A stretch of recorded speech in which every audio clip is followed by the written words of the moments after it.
I am now unmuting all of us. Hello, everyone. This is Andres Restart. I am joined by Abram and Cameron. Abram is the co host from Backlog Banter. His channel is linked in the description below. And Cameron runs Gamebird Classic. Also, his channel is linked in the description below. Tonight is. Ooh, that was louder than expected. All right, there we go.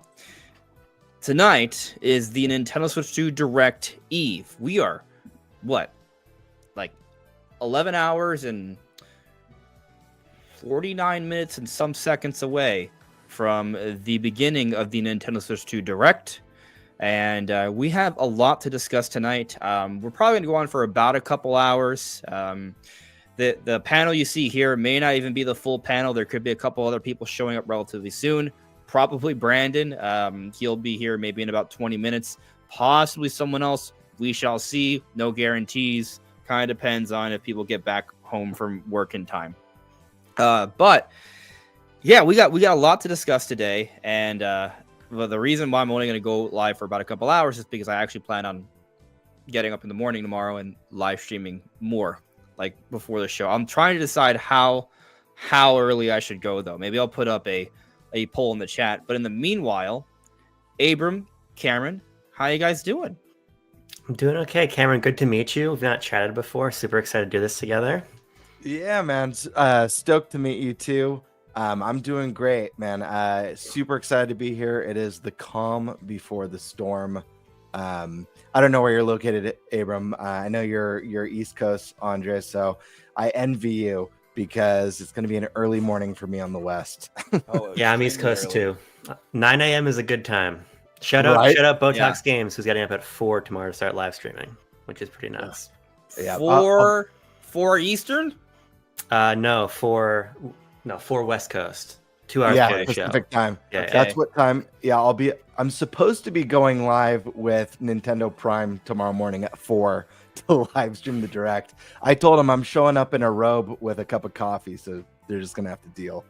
But that sounds comfy. So yeah. I think that is a good plan. Yeah. Shout outs to Bo.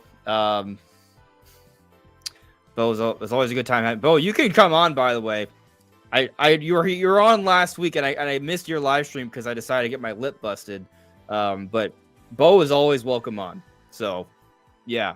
But there's just so much to discuss tonight. I know we're aiming for 2 hours, but it's gonna be crazy. Like what we're gonna see tomorrow. Like it's just kind of insane that tomorrow we're gonna have an hour-long Nintendo Switch 2 Direct. I guess the longest Direct we've ever gotten. So like the whole conversation about this probably being the biggest, most important Direct ever, probably true. And Nintendo's been hyping up the presentation. They have been doing a lot of interesting teases, which they don't normally do this stuff. I would argue, I've been arguing that they've been hyping up this Direct more than any other Direct. So yeah, this is seeming to be like a very big deal. And after this 1 hour long Mega Direct tomorrow, there's going to be like 7 hours between 2 different live streams of Nintendo Treehouse, Thursday and Friday. Like, what games are going to be there? A lot, apparently. This is Nintendo E3 week, apparently. And it's going to be insane. But, yeah, I guess that's just kind of like my opener. I'm letting people still flow into the chat. But, like, what's the pulse for you guys? Like, how do you feel about tomorrow? Does it feel real yet? It's pretty surreal. I don't know about you, Connor, but it's pretty surreal to finally be here. I was just talking to my friends earlier about how back in January, when they said, oh, the Direct is coming in April, I was like, damn, that's forever away.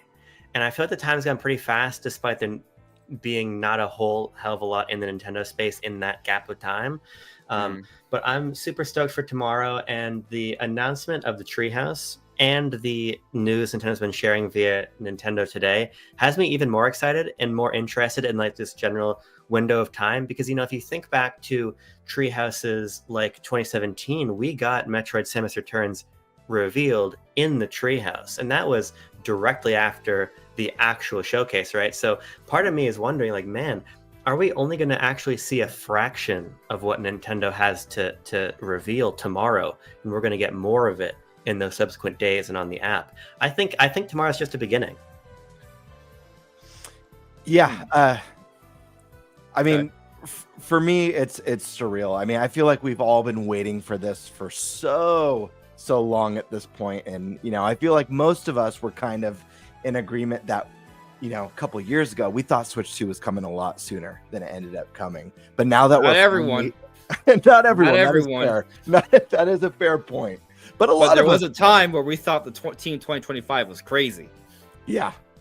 That is fair. But Team 2026 is actually crazy. Yes, but, this is legit crazy. Yeah, barely. But now that it's finally here, it's weird. Like I'm like still soaking it in. I went from like, I don't know, like I can't believe it's here right now. I'm like, holy crap! Like all this time, all this waiting, all this wondering, even just a couple months ago, and now it is the eve of the great tsunami of Nintendo excitement that's about to smash right into us tomorrow.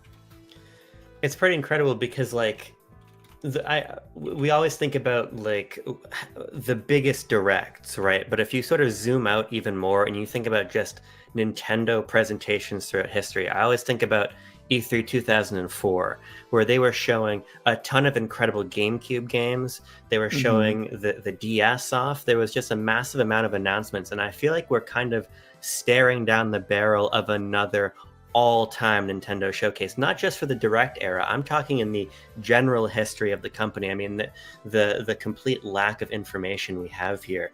I think it's just going to be incredible how different the future feels at 10 a.m. Eastern tomorrow. And I think we're going to look back on that as a generational moment, like we do E3 2004, up there with the big Twilight Princess moments, right? And all the iconic Nintendo moments throughout all of their history. Then reactions are going to be crazy tomorrow. Yeah. I think about it too, like just with the massive success of Nintendo Switch and like obviously the shoes that Nintendo has to try and fill moving on to their next generation console. They've been preparing for this. They've been saving a lot of their development teams for Switch 2. And, it's a company after, the turbulence with the Wii U and the success of Switch and seeing what a strong lineup out the gate can do for a console with some heavy hitters. I feel like they're going to come out swinging with this one. I really believe, I think it's a safe bet right now. Mario Kart lands as a launch title, but I think that at the very least... Are you going to stake your life on that? No, I'm not. Don't threaten me. I'll stake my life on other things, though, tonight, possibly. Sir, it was just a question. It was a simple question. I'm trying to hold back on a particular topic that may be represented in the thumbnail, okay? And I'm not talking about Mario. For those that saw the thumbnail, there's two characters in the thumbnail. I gotta look. I haven't seen the thumbnail. Yeah, Hold on. No. Yeah, I gotta pop that up. Yeah, it's well. Oh, okay. Yeah. Yes, I'm holding off on that until the panel is full, right? But I feel like there's so much. We could just do an entire discussion on just that thing that I am not naming. But yeah, absolutely. Anyways, that is why, though, I ask you that question: if you will stake your life on it, that it will be Mario Kart, because I do think there's another consideration to be had there. That said, I totally agree that Mario Kart seems like the safest bet. Like, if there was a time to stake your life on there being a launch title, seems like Mario Kart makes a lot of sense, right? It's wild. I made a video, I think it was like a year and a half ago, talking about why I believe Switch 2 could have the best launch year in the company's history.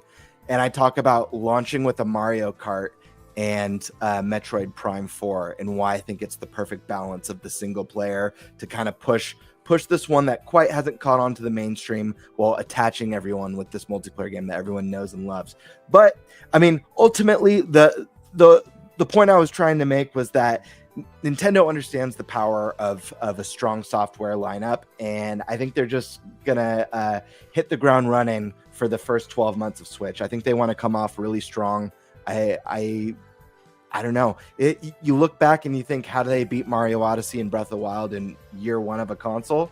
Maybe this is the 12 months that they do it. Not that we're going to get a new mainline Zelda. It's my personal favorite series. But, take out the Zelda, maybe add 2 other big Nintendo things in there, and you've got those 3 or 4 big games instead of just the 2. Yeah, I'm really interested how it's something I've been talking with Bo about, how Nintendo is going to differentiate the lineup this year from 2017, and if they're going to at all, right? Because the big talking points in the community, if you're thinking about Mario Kart, you're thinking about 3D Mario, Splatoon is often floated right as a big title for this year. At a certain point, you're just sort of walking the footsteps of 2017. And I think that is definitely fair, because we saw, as you were saying, Cameron, we had Nintendo leading with a lot of their marquee IP. But at least personally, I hope that there is something here that creates a meaningful difference in sort of the cadence and the types of titles we're looking forward to at the front of the library's life. Obviously, Metroid, as we'll get into, would in some ways represent a difference. What did you Sorry, say? I wasn't going to say that word. I don't know. No, I don't know. that's okay. Just slipped out of me. No, you can But say whatever you want. I'm just kidding. personally, what I'm really pulling for is I would love a really good franchise revival. Next Level Games I've been talking about recently, just because it's been a couple of years now since Mario Strikers. Obviously, they have a deep history of reviving old Nintendo series. Shout out Bo again. That's one of his ideas. But Star Fox, I think, would be a great fit. Personally, I'm pulling for F-Zero. I mean, Nintendo's put so much marketing push behind F-Zero as of late. There was an F-Zero rumor being specifically from Next Level Games a while ago. I mean, that'd be great. And you want to talk about franchises that can really demonstrate the power of your hardware. I think you have to look at F-Zero. I'd be over the moon for that. Yeah. Oh yeah. That's no, great. I mean, I over the moon is a understatement for me. But the thing is, there's a lot to get into. But I want to check in with the chat first, right? We'll check in with the chat. We got some super chats here. So I asked chat if you could let me know how everything is looking and sounding. I would appreciate that. Let's check in. Let's see what people are saying, and then I'll bring up some talking points. I even consider talking points because there's literally just so much that I don't know where we're gonna start. I don't know where we're gonna end. There's just so much, but we got stuff. So Resist NWO 1984 with a blank super chat. Thank you for the super chat. I appreciate you. But Resist has another one, and this time with words. Chance we get pre-orders tomorrow or April 9th. Well, the answer is I think there is a chance it is tomorrow, and I think we should be prepared for that. It may not be tomorrow, so we'll see, right? But I mean, basically, I would be ready for tomorrow, because they could just do it tomorrow, and that I would be prepared to either order digitally or go to your local store. Personally, my strategy is to go to a local store. I'm going to go to my local GameStop first and get the pre-order there. Because I personally just don't want to rely on any sort of shipments or anything like that, right? I think it's fairly safe to trust a game store, although I will tell you, back when Switch 1 came out in March 2017, I had gotten my pre-order at 2 different GameStops. And if one fell through, I had a backup plan, right? And then I canceled their pre-order. So it's not like I stopped someone else from getting their Switch, right? They still got their Switch. So yeah, that maybe do that. That's going to be my plan. So, but I'm ready. I mean, what do you guys think? Do you guys think there's going to be pre-orders tomorrow, or are you certain that it's definitely not tomorrow? I mean, Nintendo throws curveballs. You could, sing that all day. I think you made a great point, Andres. It may or may not be tomorrow, but I think everyone who's looking to get one day one, be ready, be logged in. If you're buying online, be logged in to, I don't know, Target, Best Buy, Walmart, GameStop, wherever. Make sure your payment info's in there. and make sure you log in, a few hours early. Don't wait till like 30 minutes before you think it might be over, because if some of those other pre-order announcements are anything to go by, those sites are going to be crashing and kicking people out. And if you don't have your payment information in there, you probably ain't getting one. Yeah, I'm really interested about that because, the rumors are Nintendo's been stockpiling for a while, right? And if you think back to the really, really hard launches, like the launch of the Wii, right? There was this issue where ultimately Nintendo just simply couldn't meet demand. They were selling through everything they manufactured immediately. And I think that's certainly going to be the case with Switch 2 to an extent, but I'm just hoping that Nintendo has been spending enough time manufacturing that it's not going to be impossible. I think that the worry I have is that tomorrow they start sharing prices and some retailers go a little bit rogue and start posting stuff up before others. And I think it could get really, really messy and really, really hectic. So I'm hoping that there's a clear strategy. And I'm also hoping that, kind of like Alarmo at the end of last year, there is an allocation of stock for Switch Online members. There's something for the hardcore, the sort of Nintendo fan who's in the stream right now. So we can get a little bit of a leg up, as it were, I guess, at a pre-order. Right. Not that Nintendo's direct store is like the most reliable about delivering on time, which I'm a little concerned about. I got my Switch 1 from GameStop online and it delivered fine. But this time I'm just going to get a pre-order wherever they'll take it from me. Yeah. So we'll see. That's the thing. You might get it a few days late. You might get it a week late, but I suppose getting it is better than, waiting 2 months before you get another chance. You know what I mean? What do you guys think about Nintendo dropped Nintendo Today? Do you think there's any chance that they drop links to pre-order through that new app that they released, or do you think that's going to be strictly just for news? I don't even think it is tied to your. Are there even clickable links on the app? I don't believe so. I mean, there's the links to their videos and stuff through the app, but it is tied to your Nintendo account. You do link your account to the app. I imagine it wouldn't be difficult for them to drop something and with a link that says pre-order here or something like that. Just a thought. I don't know. Might not be the case, but I think it's a good shout. I think mind.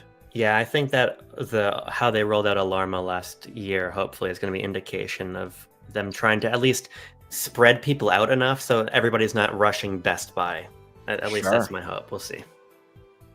The scary thing is that each year it gets scarier each year because the bots get the AI and the bots get smarter and better and faster. So I don't know. It's back in 2017 it was a simpler time. You didn't have to worry about all that. I just went to GameStop. I pre-ordered one. I even realized that you can't, because I wanted to pre-order one for me and one for my friend at the time. And I realized you can't do that on the same card. So I actually went home, got somebody else's card, went back, and got a second pre-order. So it was super easy. I'm hoping it will be at least close to that easy this time. I want to be able to get at least one. I got two last time. I should be able to get at least one, I feel. That's the hope. I'm worried, but maybe it's unfounded. Maybe it'll be easier than I think, but I don't know. Maybe I'm gonna have my brother be on standby for me. It's like, hey, you don't have to live stream or do any of this stuff. Can you just be like at the store or something? Anyways, guys, Brandon's here. Yeah. Hey. What's up? How's it going, guys? I don't think I've met Abram there. Yeah, nice to meet you. Really excited to do this together. Yeah, he's not gonna strangle you. Sorry, I'm late. I literally woke up at like 6:50. I my sleep schedule is terrible. Like yesterday, I woke up at 11, and today I woke up at nearly 7, and I was like, oh my gosh! Apparently, I forgot to put my alarms on. So I got my alarm set tomorrow for 7:30. So that's what really matters. I will not forget to wake up for that one. But today I was a little late, unfortunately. I'll put in the chat. How early should I start live streaming tomorrow? I don't think you should go to bed. I think you should be live now until the direct is over. All right, so here's the thing. Okay. If I haven't been sleeping that much lately, right? when I choose to live stream, right? Like if I decide to go earlier, that's less sleep for me. Mind you, I have a busted lip, right? Like it's split. It may not look that bad, but it's worse than it looks on the inside. I thought I was going to be scarred for life. It might be better. It might not be. I might not be scarred for life. It's hard to say for sure. It's probably fine, but it's still not great. And it just happened last Wednesday. I want to be game ready for our last game of the season Friday. I don't think I will be at this stage, but I'd like to maximize my sleep to heal faster, right? But also I would like, but more importantly, right? Like that's a wish. That's a wish, right? You know, like you can't get everything you want in life, but I do try to get everything I want in life. I try. The most important thing though is that I am on my A game.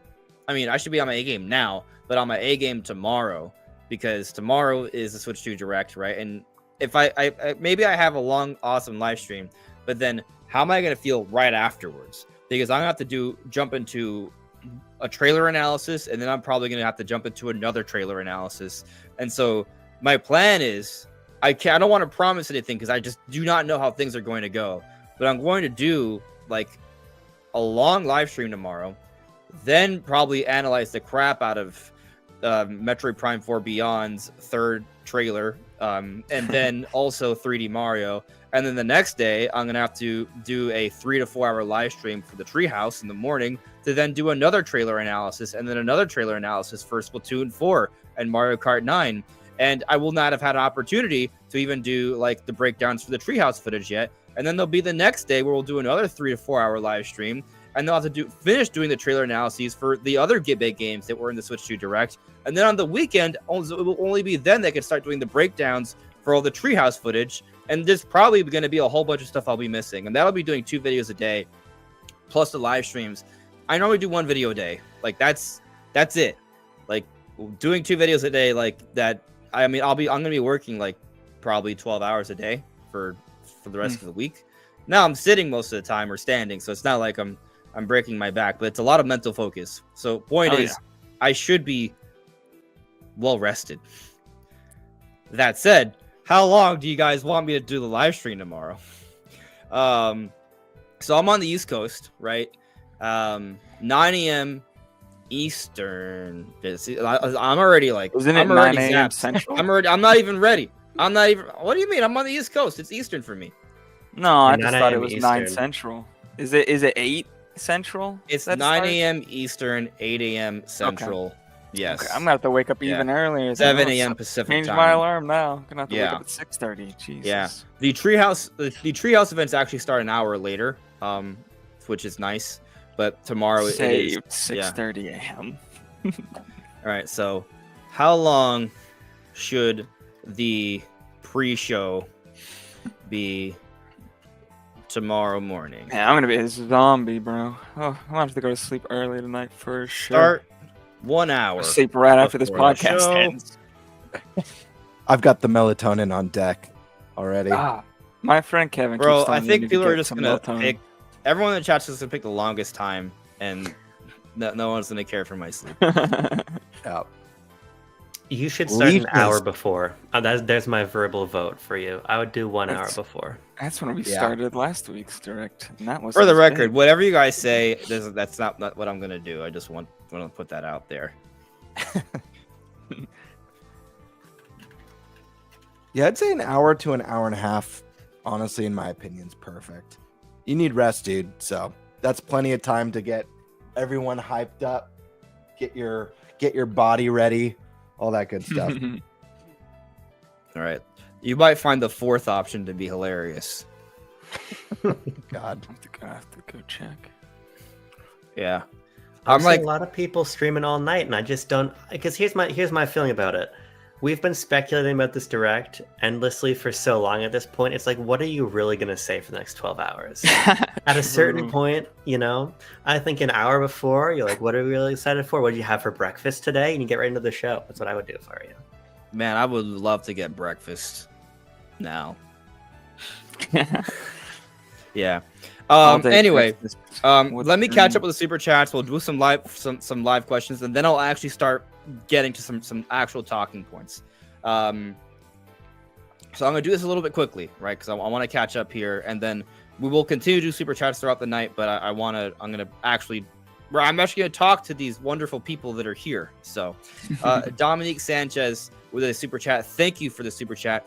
Andres, do you think we'll get multiple games announced or just a launch title? Also, sorry, off topic, but what is a must do in Miami? I'm going for a vacation. Thank you for both questions. I appreciate that. So there will be, I think we're probably going to get a lot, really. Like, I don't think it's going to be minimal, and any sort of like doubt I had was pretty much totally negated today when Nintendo confirmed that it's going to be an hour-long direct with 2 multi-hour Treehouse events to follow throughout the week. Basically, what this tells us, what we've sort of been assuming, that this Switch 2 Direct is indeed going to be the equivalent to the live conference that they had back in January of 2017. Like, this is going to be the full-on blowout. They're not really holding back. Now, can there be some little things announced afterwards, like Abram was talking about earlier? Like, yeah, there's going to be news coming out through the Today app, right? But we are going to know about probably all the major first-party titles that are coming out in 2025 tomorrow. Like, we're going to learn about them all tomorrow. There might be some like Switch 1 surprises later on in the year, but in terms of like the major Switch 2 games, we're going to learn about all that tomorrow. We're going to learn about a variety of third-party games. We're going to get the full-on hardware showcase. So there's going to be several games that from Nintendo you will see tomorrow. And in terms of the launch title, what's interesting about that, if you look throughout Nintendo's history, there's always been more than one.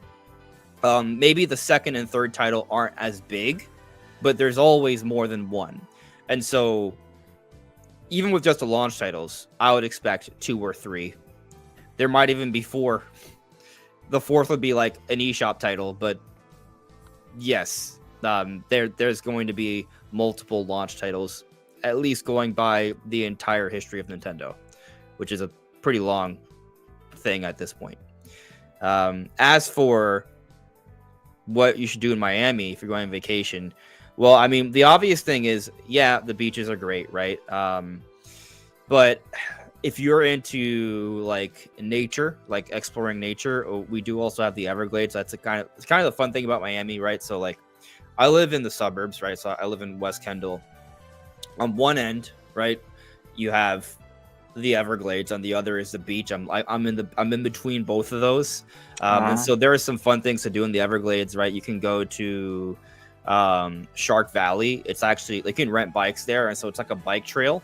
And fun. So you ride bike through a few miles, and you'll see like giant like heron birds that are like 3 feet tall, or you'll see like just crocodiles like on the side, right? Like, you won't get hurt. Like, this is like the first time I went here was for a high school field trip, just for clarity, right? Like, this is a fairly safe thing. Now, don't get off your bike and start petting them, but you know, it's a really cool experience. You ride through the Everglades, and there's even like, you can get on a tower, and there are points. It's not a Sahara. It doesn't. I'm not saying it looks exactly like a Sahara, but like, if you go at the right time of day, like, it will give you some of those vibes. So that's a very cool experience. Unfortunately, I'm not the best person to ask about like the best restaurants and bars to go to in Miami, but there are a lot of them. There's so much. So I really just recommend like doing some research on that. I will also say there's a pretty good One Piece, like a ramen place that I like going to. It's on US 1. Yeah, it's pretty cool. But thank you for the super chat. I'm assuming you guys agree with me on the multiple games thing. Yeah, absolutely. There'll be more than one launch game. I suspect 3 sounds like a good as far as like first party launch, and then obviously there's going to be a flood of third party on this thing. Hype's real. People aren't going to want to miss the boat like they did with the first Switch, and this is going to be a more capable piece of hardware. I want to add too, I echo everything that you said, Andres, when answering this, but I think people should expect to see at least like 1 or 2 games that are going to be coming 2026. Nintendo's famous for focusing on just this year, but they always, every time, there's always like 2 or 3 games that kind of bleed into the following year, even if it's just a teaser, But so I think we will see 2025 and beyond. No pun intended. No, I was always pun intended with me. We've had 3 games at the launch of every Nintendo system since at least the Wii. I can't remember the DS's lineup off the top of my head, but with that in mind, you should expect 3. Even Switch had 3. Snipper Clips was published by Nintendo, being the 3rd. So Yeah, Right. yeah. I mean, DS, from what I remember, had Mario 64 and Metroid Prime First Hunt was a pack-in, which is not a full game, but if we're gonna count indie titles, I would say it's not an indie title, but it's a digital title, which is very comparable to a typical indie title. Yeah, I would say it's similar. Yeah, I mean it's at least 2. definitely. But 3 is usually it. Yeah, but we got several more super chats to get to, so let's get to those, and then Boo Mini has gifted a membership. Boo Mini, thank you for gifting so many memberships. I appreciate you. Harry Myers, just know, Andres, tomorrow changes everything. There's no going back after this. Are you sure you're ready for this? You still have time to back out. I'm all in. I'm all in. There's only pushing forward here. We're going to delve deeper. And yeah, we're only going further. Life's going to change tomorrow, and that's very exciting. Mr. Real Shane, I live and die Zelda. What Zelda predictions? Good question. That's almost like its own like huge topic. But Yeah, definitely. But sure. We'll circle back to Zelda a little bit later. So let's just do like some quick runoff predictions, and then we'll kind of do like debate discussion a little bit later. What do you got, Abram? Hyrule Warriors. That's my bet. Okay. I'm reserving my opinion until later. I like your prediction, Abram. I'm playing bingo predictions with the Prime podcast, and a new Nintendo Warriors game is on my bingo card, so that would make me a happy man. I'll say this: are we going to be diving into Zelda later in this episode, or We have to. Okay, if we have to, maybe I'll save it. I'll say I don't think we're gonna see the next mainline Zelda in this direct. However, I've been saying for a little while on the Nintendo Prime podcast that I think there's a high possibility of in September, when we get the next kind of big Switch 2 direct, that we see something Zelda related. Personally, I've pitched out what I believe to be the perfect tease for this, and it's black screen. You start to hear the hooves coming in, then the piano, it fades to a gorgeous modern remake of Hyrule Field with Link running by on a horse. Ocarina of Time remake logo pops up, and then it's the now in development, and it's a subtle tease that pulls the heartstrings. People are welling up at the eyes, hearing that music come in. Well, not the eyes. I'll be like all out balling. No, the ambulance will have been called for me. Like and that's all they need to do. That's all they need to do to tease it. In my opinion, it's a perfect tease. I think everyone would need a change of pants after that one. Better do your laundry now. Yeah. Right? Yeah. No, my voice would be thrashed from all the screaming. Yeah, that would be pretty cool. My roommates would hate me. By the way, Abram, I think your prediction is smart, just for the record. Yeah. I realize now I'm like, man, I love Karen's prediction. For yours, I just said I'll talk about it later. Like, no, it is a smart prediction. I don't like it. I'll be frank, but it is smart. I think they could do a lot with a Warriors game on Switch too. Yeah. Because Age of Calamity on Switch does kind of run pretty poorly. So I think they could push a lot more on Switch too. Be excited. I'm waiting for that. I'm waiting for that Mushroom Kingdom Warriors, man. I think that would be so wild. It would be so cool. They See pull how from it all is. the generations of Mario. It'd be really cool.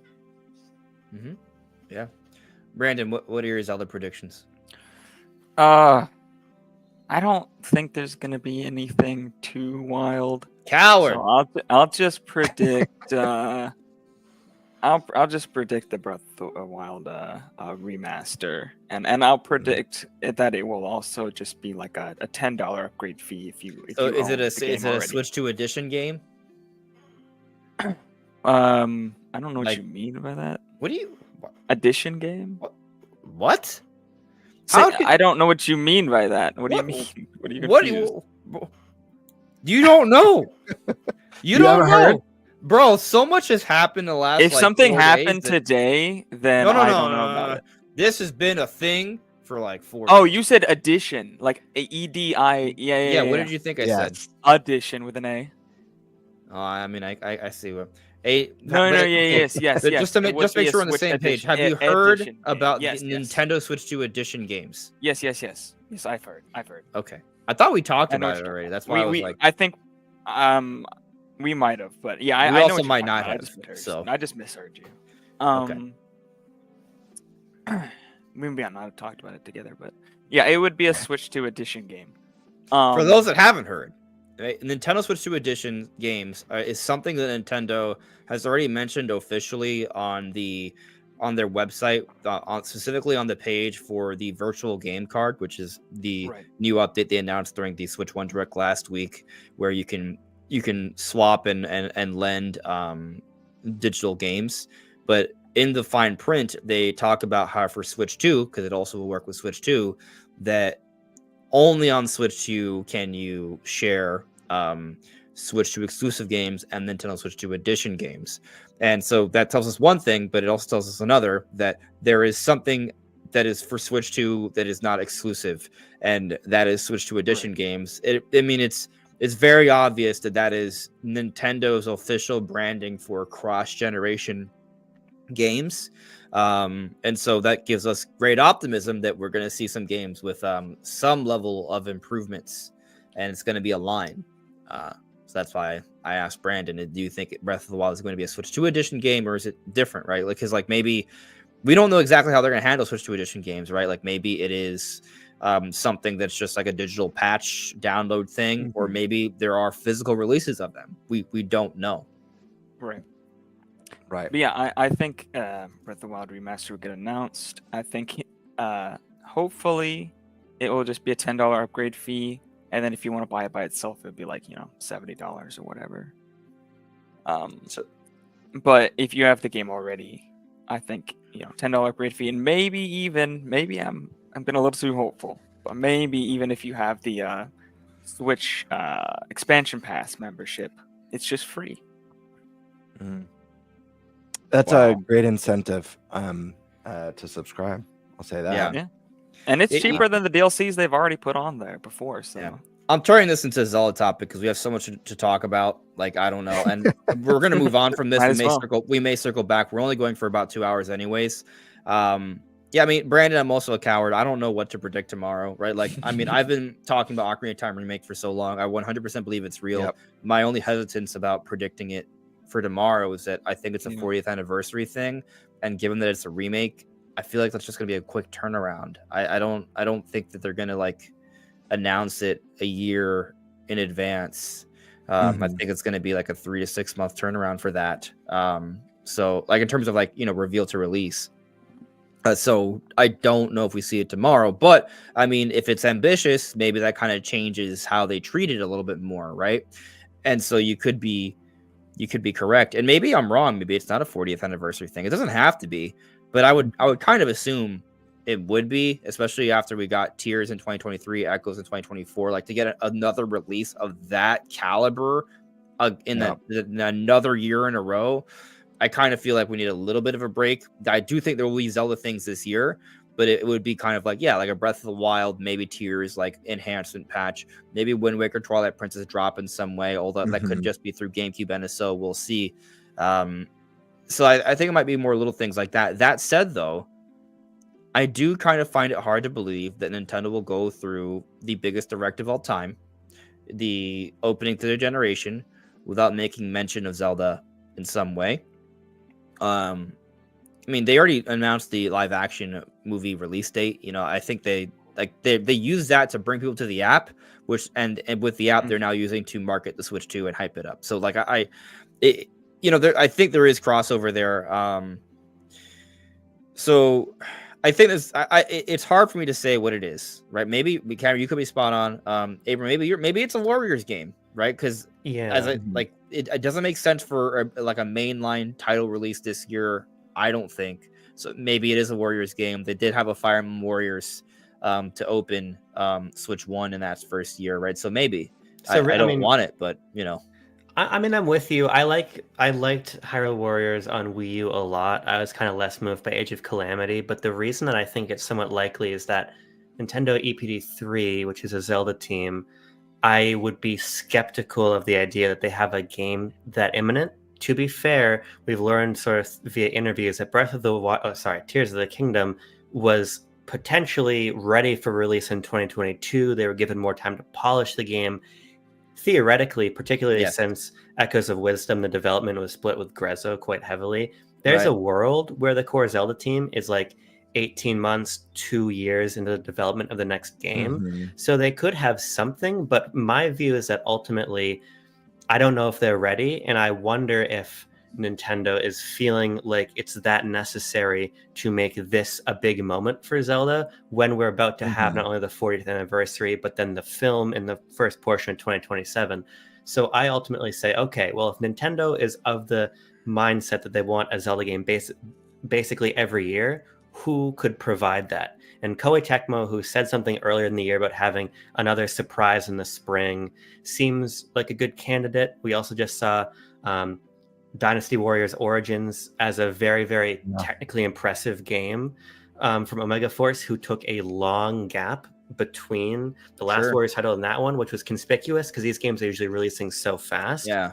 Realistically, I think a very impressive looking Warriors title is sort of our best bet for something Zelda on Switch 2 this year. That isn't just like a simple remaster. Right. Yeah. Okay. Yeah. I agree with Abram. Listen, I'm sticking to my guns. I don't think we see. I am. I don't think we see anything big Zelda tomorrow as far as the next main line or Ocarina of Time remake. You think maybe they could do like hey, this is in development, but in the meanwhile, here's this. Like Anuma could come out on stage and say, hey, the next generation of Zelda is in development, right? They won't show footage. Yeah, that's and then they're like, here's this instead, whatever that is. Remake, Warriors, Zelda, ports, Wind Waker, Twilight Princess ports, Maker, something. Yeah, I think there's a stronger chance of that for sure. Yeah, I think Ocarina of Time remake in September. I don't know. That's just my gut. Like a September Direct is when they announce it. But it's a tease. It's not full blown. Feels believable to me. They do a tease of it. They tease it, get the hype up, and then next year, it's the 40th anniversary year, we get the blowout trailer with the release date. But here's kind of my idea around this. We know that Nintendo, we discussed this a little earlier, has to hit the ground running with Switch 2 and drop some big titles for the first 12 months.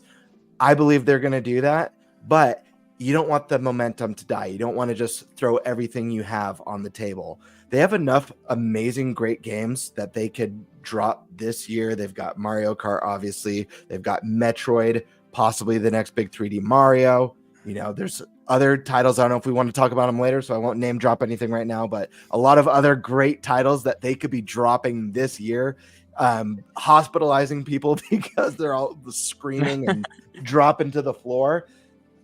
But come near the end of the year, Nintendo wants to be like, oh, you thought we were done? Here's a peek at what's coming next year. And I think that needs to be the strategy. I think it was Furukawa said like a year ago that they've really learned about the strengths of having that strong, consistent lineup of good software, both AAA and AA, cycling through. And I think you need something big in September. I think Zelda's that big thing. Yeah, I agree. I I've been saying for a while that I think Ocarina of Time would get shown in a September Direct and not at the event. So Starting the I agree countdown with for that. September Direct now. Yes. I think that September Direct is going to be big. It's going to be very exciting. But you know, we'll deal with that after this one. Guys, But yeah, this is I've so also much. thought for a while it'd be September when we saw it. So I agree. Okay. There's just so much to talk about. I do think we should move on. But I will tell you, I don't want to call this a prediction. It's not a prediction. My prediction is that they will announce that the next Zelda game is in development and there will be something.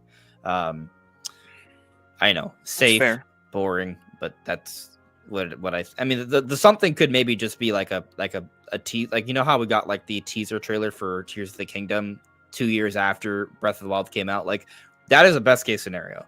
And I think it is plausible, but I wouldn't like stake my life on it. I think if we Yeah. saw something this early, it would be kind of like the 2014 showcasing of Breath of the Wild, where it Sure. doesn't actually quite Sure. look like that in the end. Like, it's going to look different because they're at this point. I mean, at most they're I like what think the 2 same years could be in. said for that so- teaser trailer. I think that it I mean, doesn't that's quite true. look like that either. It's is it's a very close approximation, but it's not quite the same. But this is what I'm gonna throw out there, not necessarily as a prediction, but as a possibility. You guys familiar with Project Legacy? Of course. No. Project Legacy. That sounds familiar, but so I it's not like a totally officially confirmed thing, but it's one of those things that's probably real. You guys familiar with Midori? Yeah. Mhm. So Midori, while has a shady character, his leaks have been pretty much more spot on than anyone else, save for maybe Pioro, maybe. Midori leaked a variety of code names for Nintendo projects last year. A couple of them have already been confirmed. Super Mario Party Jamboree, Echoes of Wisdom, we got code names for those. Those are correct. The rest have yet to have been confirmed. Presumably, they're all like early-ish Switch 2 titles. One of them is Project Legacy. Supposedly, it is the game that Monolith Soft is working on. Now, if you understand the Monolith Soft code names, all the Xenoblade games have to do with like space folk, little folk, big folk. That ties into all the different like Xenoblade games. Space folk has to do with Xenoblade X, right? And so Legacy cannot be construed for any sort of Xenoblade project that is not Xenoblade Chronicles X Definitive Edition. This would be something else. Now, I totally believe this is a real project, and I mean the thing is, like, it's not even that really much up for debate because I mean a little bit, but like technically Monolith Soft has been publicly hiring for a new IP throughout the entire Switch era, and it was only until last year that they take down that hiring page and then open up a new hiring page for a new RPG project that presumably is going to be like the whatever's going to follow for the Xenoblade series, right? And so you can interpret that in one of two ways. One, they are no longer hiring for that project because there is no more project, right? Or two, they're almost done, and so they no longer need to advertise on their site for that project. I'm obviously leaning towards the latter, right? And so I think we could see it in this direct. Now, the thing that kind of throws me off a little bit is that Xenoblade Chronicles X Definitive Edition just came out, so typically Monolith Soft doesn't put out 2 games in a year. That said, they've been working on this game throughout the entire Switch era, apparently. So if there's a time they would do it to open up a new generation, then maybe this would be it, right? Especially a remaster doesn't take as much work. They could have been developing both in tandem for a long time. But the other interesting element to this, and why I bring it up now, because we're talking about Zelda predictions, right? Is when you look at the concept art, which may have nothing to do with the game really. All we know is it's like a fantasy medieval game with online elements, action elements, like that. That's kind of it, right? Like that's what they hired for. But a lot of the art has Zelda motifs in them. Like there's a warrior Princess Zelda. There are Triforce symbols in another. I remember this. art. And so again, that art may really tell us almost nothing about the actual game. But what if Monolith Soft is developing a new IP, but it's also kind of using a little bit of the Zelda property at the same time. It's in a way a Zelda spinoff, but like an epic one. Like, remember how like we heard about like those old Retro Studios projects, how they wanted to make a Sheikah based game and it never panned out. Cool. But like it's just kind of like Retro Studios has had some really cool concepts, but they never actually got to do them. Like, what if Monolith Soft had a really cool concept for Zelda? They already work on Zelda all the time already. They support the main 3D Zelda team, right? So if there's a team that Nintendo would actually green light to make a Zelda spinoff, it might be Monolith Soft, because they've already been working on Zelda for years already. So what if the Zelda thing is actually Project Legacy? It's a new IP, but it does have a little bit of that Zelda flair in there. It's like maybe set in the world of Hyrule, but it's like a action-based open world RPG. Very different gameplay style from normal Zelda. This is the part where it's more like, I believe the project is real. I would assume it's not actually a Zelda thing, but I'm bringing it up now because what if it is?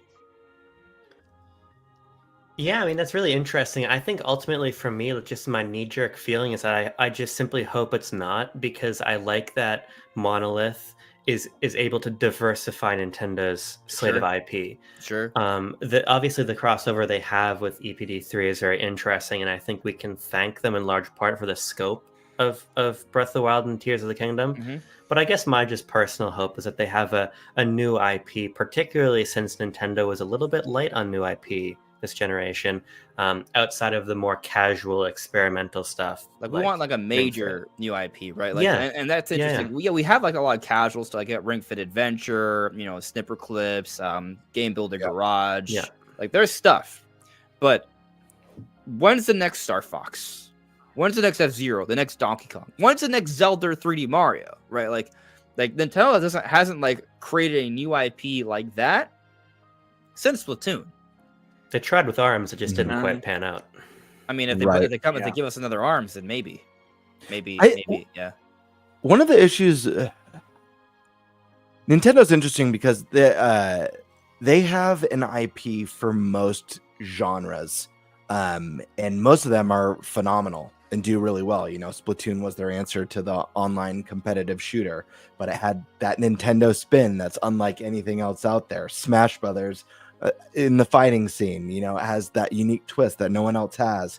Mario Kart, they created the greatest kart racer of all time, so they're really good. Like when they nail it with their genre specific IP. Pikmin for strategy, super unique, really cool. Man, I want Nintendo to take a stab at the ARPG, like the Diablo-like genre. It's one that they don't have under their belt, and I would just love to see what Nintendo could do with a game like that. And hey, we have Switch 2. It's got mouse mode. Think about how cool that would work. Yeah, it makes a lot of sense, actually. That makes a lot of sense. So I agree with you. Like, I do think it would be really cool to see a new IP. I hope it's a genre. ARMS, like, we already have a fantastic fighter. They could have brought back Punch Out. I don't think ARMS was necessarily the answer. I think Splatoon worked so well because Nintendo didn't have anything like that under their belt. And it was just a cool, unique experience. Give us something new. Give us, I don't know, like I said, like an ARPG or something that's different, than what they already have. I will say Astral Chain is technically a new IP. Right, I mean, it was made by Platinum Games, but I think it is still a Nintendo-owned property, if I'm not mistaken. Yeah, like we're only going to see it on Nintendo. So if we ever see it again, if we got a sequel and it pops, like I would say, the Astral Chain is kind of like that's a big to me. That's like I love that. That's game. a cool game, right? That's not a simple like indie little thing. That's like a big like epic adventure kind of game. There's a variety of super chats I see. I'm going to get to them, but let me check in with the live chat. I haven't gone to the live chat yet, really. I did see several people point out that everything does look and sound okay. I appreciate you. Thank you. Nice. Alma added me earlier. Didn't Aonuma say he wanted to do Ocarina of Time remake before he retires? I do not think so. If he said that, I probably would have made a million videos on it. But if you believe that, if you have a source, tell me. I will look at that and I will talk all about it. Like, please. What I can say is that Aonuma has done 2 different interviews in the last couple years. One was from Game Informer, which no longer exists anymore. I think Game Informer had to stop. And another one was for Nintendo Dream Magazine, which is a Japanese gaming magazine. And so in each of these interviews, Aonuma kind of talked a little bit about Ocarina of Time. Well, in the Game Informer one, he was just asked at the very end, is there going to be an Ocarina of Time remake? And he laughed and said no comment. And I think, Cameron, you actually pointed out that this to me out to be like a year ago or so or something. You like around that time, there was also another interview where he was asked about a dungeon maker. He just said no. Yep. Like there's not going to be a dungeon maker, right? So he's been good about being specific when there's a definitive answer. The fact that he laughed, knowing too that like fans are going to read so deeply into that. And I don't take Aonuma as there's some developers out there who love to troll their audience. Yeah, I don't feel like Aonuma's that no. If anything, he's. So I don't know if you guys remember, but I made a video like I don't remember how long ago, half a year ago or so, maybe longer at this point because time's been flying. But I made a video where I kind of went over the history of Aonuma teasing Zelda projects, and basically it came down to that video. He has a long history of being interviewed and saying more than he should, and so what it turned into, he just tends to laugh, and if he's laughing, something's going on. Like something's brewing. Yeah. So there's that interview. He laughed and said no comment, right? And then there was another one for Nintendo Dream Magazine where he just kind of made mention that he found it curious. He didn't think fans would really know who Rauru from Ocarina of Time is. Because they were talking about Rauru from Tears of the Kingdom. He didn't think fans would remember that character at all. And he thinks it curious that was even brought up. So there's like a little bit of an emphasis placed on that character, specifically from Ocarina of Time, not the town from Zelda 2, because they were talking about a character, not just the name. Because Rauru is also the name of the town from Zelda 2, if I'm not mistaken. But hey, Alma, if there's another interview out there where Aonuma is saying he wants to remake Ocarina of Time before he retires, please let me know. I would love to talk about that more and like do a deep dive on whatever that is. Gerard asked, does Nintendo getting rid of gold points have something to do with virtual game cards? I mean, in the sense that this is all about a transition to the next generation. Yes, that they're kind of moving on to Switch 2, I guess. They're kind of updating things. Incentive to buy digital games. I guess that's a connection that way. You got gold points regardless if it was physical or digital. Yeah, but you got a lot more gold points for digital, didn't you? Yeah, it's like you get 60 if you buy a physical retail game. You got 100 and 70, or it's 100. No, I thought it was more. I thought it was 300. I thought you got like 500. I thought it was a lot. You're right. No, you're right. If you buy a digital, it's 300. It's a really good point you raise about the incentive, because ultimately, like, Nintendo still sells so many games physically, but realistically, if they could, they would have everybody buying digital because they get to keep the whole price of the sale. So I think that any program that further incentivizes people to go digital is to this end. It's to getting that split of physical, digital skewed higher in favor of digital. It was 5%. Yeah, for digital games. Yeah, so $3 back if you buy a $60 game. Yeah, that makes sense. Kind of. That makes total sense. Yeah, I mean, with digital, Nintendo makes more money or loses less money, like when we buy digital. So finding other incentives, that does make sense. So I guess you could say it's related in the sense that they want to continue to encourage digital purchases, and this is something that makes digital seem a little bit more worthwhile. I also think it's kind of cool that we're going to be able to share games with other people on our family plan. Yeah. Mm-hmm. Yeah, that is pretty cool. Like that feature specifically, I think is kind of a bigger deal, because let's say you're trying to decide between spending $60 for a physical version of a game versus $60 of a digital version of the game. Either way, you can allow someone to borrow it. But what I really like about the digital element is that if you let someone borrow it, it comes back to you automatically in 2 weeks. If you let a friend borrow your physical game, you may never get it back. Yeah. So Or it doesn't work when you get it back and it has tire marks on it. You never know. something Bite like bite that. marks. Yeah. Yeah, my big hope with this new system that they're incorporating is that it's intuitive and easy for people to use. Nintendo, love Nintendo, but they're no stranger to sometimes making things a little bit convoluted or having extra hurdles around them, like adding friends and stuff like that. So I hope this one, I hope they're going into it with like, how can we streamline this as easily as possible so people could go boom, boom, boom and do it.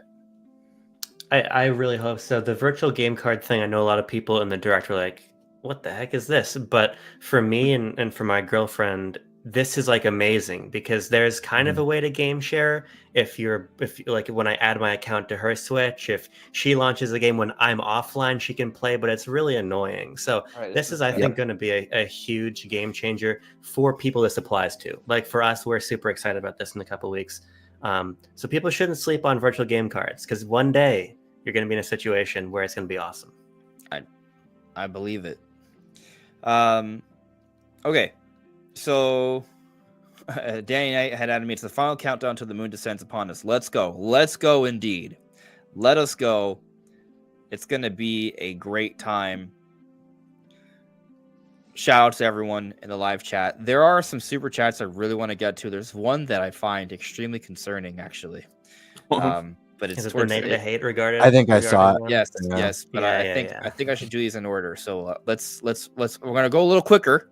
Okay, so we're going a little bit quicker. Yes. Okay. So Monolith 64, Sean, what is up, man? How are you? Yo, Sean. You should come on the show sometime.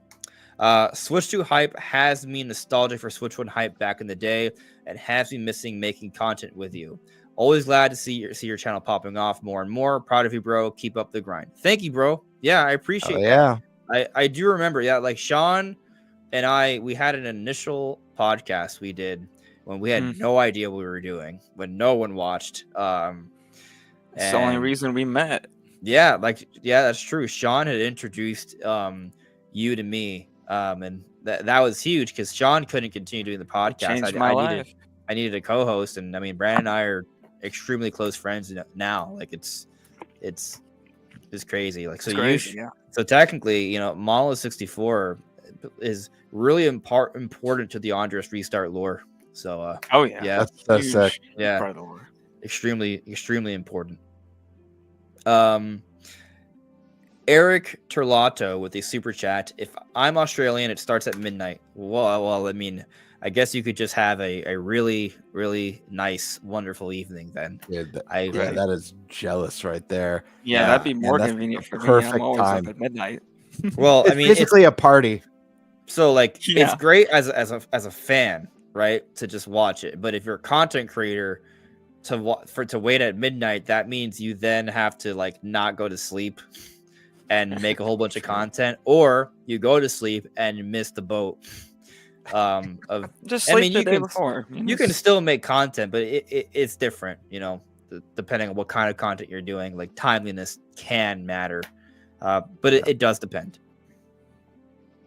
All right, so this is big. This is very big. James Champagne with the super chat. Thank you for the super chat. Will we see Metroid Prime 4 again? I want to save the trailer analysis stuff for later, right? So we'll talk about the lore and theories on the game stuff later into this discussion, right? But right now, I will allow this super chat to be a good starter for the other elements of the conversation of, is there a Switch 2 edition? Are there Switch 2 improvements? How does this game fit into Nintendo's plan? And so I am going to say yes, we will see Metroid Prime 4 again. Now, the thing is, what's funny about that is that you didn't ask if we're going to see it again in the Switch 2 Direct. You just said again, right? Like, are we going to see it again? Yeah, we're going to see Metroid Prime 4 again. All you have to do is search Metroid Prime 4. You get to see the trailer again. The game will come out. There will be more footage than trailers and stuff. But I'm going to say we are going to see it again, and I know what you're getting at, specifically in the Switch 2 Direct tomorrow. I think we are going to see it again. I do. Agreed. I don't think so. Oh, I've been waffling about this forever, and Sure. the shortest version of this for me is that I don't think it's a launch game personally. I think that Okay. this game is going to release in the fall, sort of similar to where we've seen a lot of other Metroid games release, both recently in the Switch era, but also historically, looking back to GameCube and Wii days. And I've gained sort of a key piece of evidence the other day. I woke up and the first thing I did the other day was watch the Metroid Prime 4 trailer again, and I noticed the game has no ESRB rating, Sure. and I think this is going widely overlooked in the discourse because to get a game onto store shelves, you have to be ESRB rated, and then you have to manufacture after your rating. Now, Nintendo has ESRB ratings far before the window of time between last week and when we expect Switch 2 to launch. You go back to a game like Dread, and it has its ESRB rating in June ahead of October. I have about a bajillion examples. Even if you look at games that have like a 2-month gap between reveal and release, which is kind of what we're anticipating from now until Prime 4, if it's a launch game, something like Pikmin 3 Deluxe, Origami King, Endless Ocean Luminous, they were all ESRB rated. It's not impossible for the game to be ESRB rated and manufactured before June. But speaking with some friends I know who work in game publishing, they think it is deeply unlikely. And if you just look at Nintendo's announcements and their trailers across last generation, those ESRB ratings are a really good clue that that game is ready to go. I have about a billion reasons why, even though Metroid is like in my top 5 Nintendo series ever, I don't think it's a launch game. But this is like the newest feather in my cap for my thinking that it's not going to be. And I just think that they want this Direct to be a look forward to what's new, what's going to define the Switch 2's opening frame on its own terms. And so I think that it being there last week was sort of Nintendo reaffirming people that the game is coming. It's on track for 2025, but I don't expect to see it tomorrow, personally. So, first I'll say, you could be totally spot on about it coming out later in this year, and it can still be in the Switch 2 Direct tomorrow. That's also true. Yeah. Right. I think it's coming. I think it's going to be in tomorrow's Direct. I would love for it to be. Personally. Yeah. No, I think you make a very strong argument too, as to why it might not be.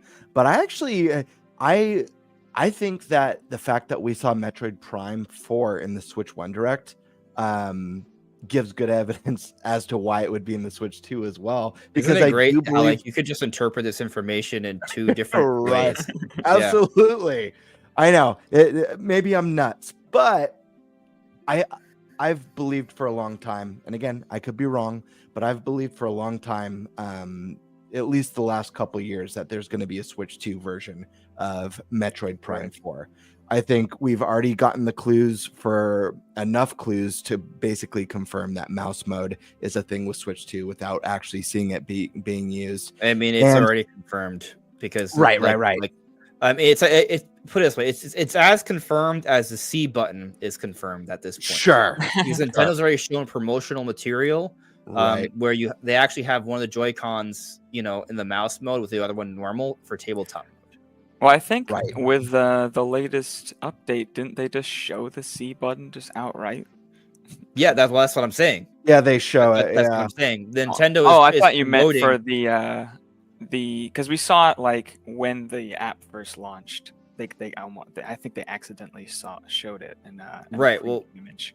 I thought that's what you were referring to. What I'm saying is that Nintendo has been promoting the Switch 2 Direct, and they've released renders that show mouse mode, and they've released renders that show the C button. Yeah. So Yeah. that's what I mean. Like, Sorry. there's definitely a mouse mode, for sure. Right. But yeah, I think this is a great title to show off mouse mode. I think the fact that we just saw it and we have like a really fresh idea of what this game looks like, if there is indeed a Switch 2 version that's going to have all the bells and whistles and fidelity bump that we'd expect from a new generation piece of hardware, it's a holy crap moment. Like, holy crap. Like, that looks way different than what I saw last week. So it actually might even sell you even further on the Switch too. And I think it's important for Nintendo to have a game like that here, just because it's Nintendo. I'm not a big, and I think Andres knows this about me. I'm not a big power guy. I prefer like the more stylized games. My favorite looking Zelda of all time is Wind Waker. But that being said, I think games that strive for that more higher fidelity look are still important. And I think they're going to have all their IP that are more stylized and artistically creative. And then they have Prime, which they could show off, if there's ray tracing, some of the lighting effects and the new textures and, all that good stuff. That being said, I think you made a strong argument, and I could be way off, but I'd also argue that Nintendo's the king of curveballs, and I mean, this is the company that sold us cardboard, so like nothing's off the table. You know what I mean? Right.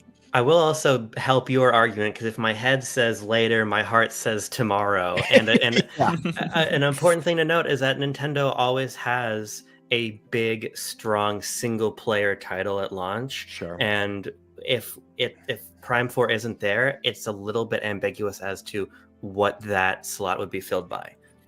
Yeah. So I got counter arguments. I could share them. All right, Andre. So you believe it's going to be there tomorrow, right? Believe is a strong word. Oh, I see. You're not committing. Oh, okay. I mean, all right. For all Come on, intents, man. for all Let let me me finish. I have both committed. For all intents and purposes, I am committing to Prime 4 being there tomorrow, but I'm also just being fully transparent. Like, Sure. Do I have concerns and doubts? I absolutely have concerns and doubts, right? I think what you're saying, Abram, is a very reasonable expectation. Like, and so, if tomorrow comes and there's no Prime 4, right, I'll be like, all right, that sucks. The game's still coming out this year, so it's still fine. But, yeah, for sure. That I do have concerns. But yes, I am sticking to my guns. I am still predicting that Prime 4 will be there tomorrow. But so here's some counter arguments, right? I think what you say is absolutely valid in terms of the rated pending thing. Like, that can be an indicator of how far off a game is, but it's not a perfect system. Absolutely. Right? There are exceptions. I actually pulled up a couple that I looked up. So I looked up like while we were talking just now, I looked up Super Mario Odyssey. Right now, the timing's different here, and that's important to keep in mind, right? But I look at the Super Mario Odyssey E3 2017 trailer. So this would be a direct in June. Game came out October, right? So that's a short turnaround, but it's not like it's not a 2-month turnaround, right? So it is a longer turnaround. So there's still more time. But the Mario Odyssey trailer, June 2017, was still rated pending, even though the game came out in October. Another example, I think this one was a little bit later into the month of June, but still June. Mario Wonder. Yes. First, that trailer game was rated pending, came out October as well. Again, those turnarounds are a little bit longer than what we're hoping for Prime 4 here, but they were still pretty short, and the RP was still there. Now, I think I saw Bo talking about this, so I don't want to take credit, but I believe he talked about how the RP could also be it kind of like in one direction. It could be hinting that we have to wait a little bit longer. It also could, in theory, be hinting at that maybe it's a cross-gen game because they don't want us to know that it's coming to both Switch 2 and Switch 1 platforms, and so they're kind of holding off on sharing that information. For context, yeah, because this is something Bo and I found out with some of our friends when we were researching it. You can embargo your rating dropping from ESRB, because the way it works is that you get rated and then the ESRB will post that rating 30 days later, unless you don't want them to, right? You can embargo that information. That's how we don't get every Shadow Drop game ruined in its reveal, right? Right. And a lot of games that are on multiple platforms have both platforms listed on the same ESRB page. So that is a possibility. But even this is not infallible. There are some games like Captain Toad, for instance, the Switch version and the 3DS version, even though they released together, were rated separately. So any way you cut it, it can favor basically any argument. It's just a more practical variable in the conversation in terms of like production that I think just has been largely overlooked. But yeah, that is true. It could mean that there's another platform and they've embargoed that information until after tomorrow. And so let's continue this train of thought, right? So here's the thing, right? Like, I think the point I made in terms of the Mario trailers could suggest that maybe Prime 4 is just 4 months away. And so it's like a late summer release, which is totally fine, right? And if it's a late summer release, I still see no reason why it can't be in the Switch 2 Direct, right? Like, why not? Yeah. Because I don't think any of us are well. I think another important question to ask before I continue with this: Do any of us doubt that it's not going to be a Nintendo Switch Edition game? I do. You doubt that it's going to get a Switch 2 Edition, Yeah. but you agree that the Switch 2 Editions do mean that there will be cross-generation games. Maybe. I mean, Okay. my whole thing about the Switch All right. 2 Editions thing is that all that was like wording in the footnote of the page. And so I'm just simply reserving judgment until we learn what that means. Because to me, there's a meaningful difference between, for instance, Xenoblade Chronicles X Definitive Edition. It appears, based on data mining, that the game has a higher frame rate mode that the Switch 1 version can't access. What's unclear to me is, does a Switch 2 Edition imply a new SKU with different control options at retail, i.e. a new play control release during the Wii era of a GameCube game? Sure. Or does it mean, as we were mentioning earlier, as we were bringing up this idea of like a $10 upgrade, for instance, for Breath of the Wild? Is that what it means? Because I think there's a big difference there. And I think that it's very likely that you could have your Switch 1, the only version of this game at retail is a Switch 1 box, but there are intrinsic benefits to playing on Switch 2. I think that's a lot more likely than there being a Switch 2 SKU of the game on the shelf. So here's something to consider that maybe not everyone's thinking about here. This footnote, right, is on the virtual game card part of Nintendo's site. And so what we got to understand about the context here, this is about an update that allows us to take the icon of a game. It's essentially like a virtual version of a cartridge. It's not just a patch and moving it from one to the other. So the implication is that there will literally be a Switch 2 Edition version of a game that is selectable as an icon to play, right? And that you will be able to slot in there, if that makes any sense. So I think this would go beyond just, hey, this game just got a 60 FPS patch.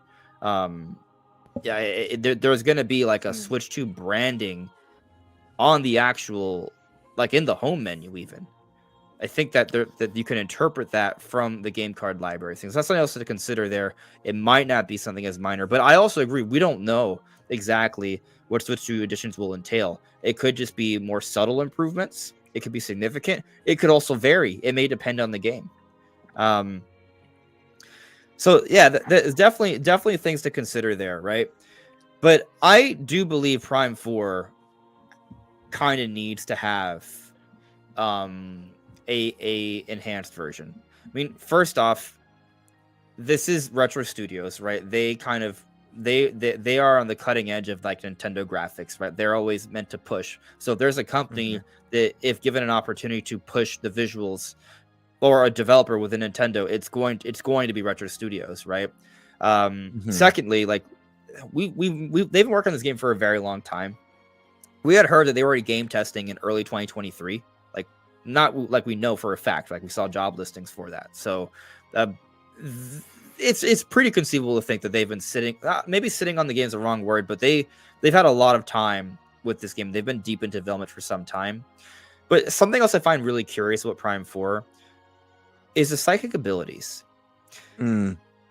That's a very pointer heavy new gimmick that they're implementing there. Now, obviously, it's a shooter. You're already pointing around to begin with, but the manner in which it's being done, aiming around, moving in that way, because Prime 4 has like a lock-on system and such. I know I'm not the only one who thinks this. I see that, I'm like, wow, this almost feels like it was built around a mouse mode.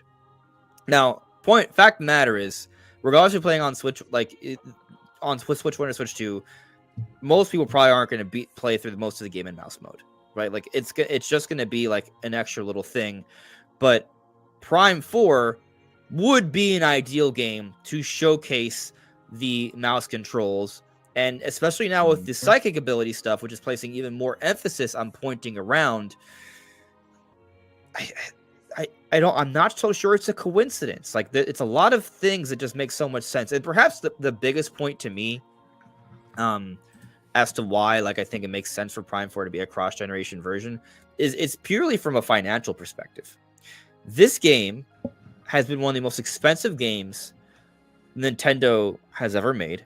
This is a Western developed game in Texas. Like the cost of development is higher there than it is elsewhere, and they've been working on this game for a very long time. As I mentioned earlier, this is a visually impressive game for Switch standards, and to release a game in 2025, and Abram, if you're right, later in 2025, and I do think the months matter here because the further removed we are from the Switch 1 generation, the more sales potential diminishes year by year. It's also, I actually feel the exact same way about Pokemon Legends ZA.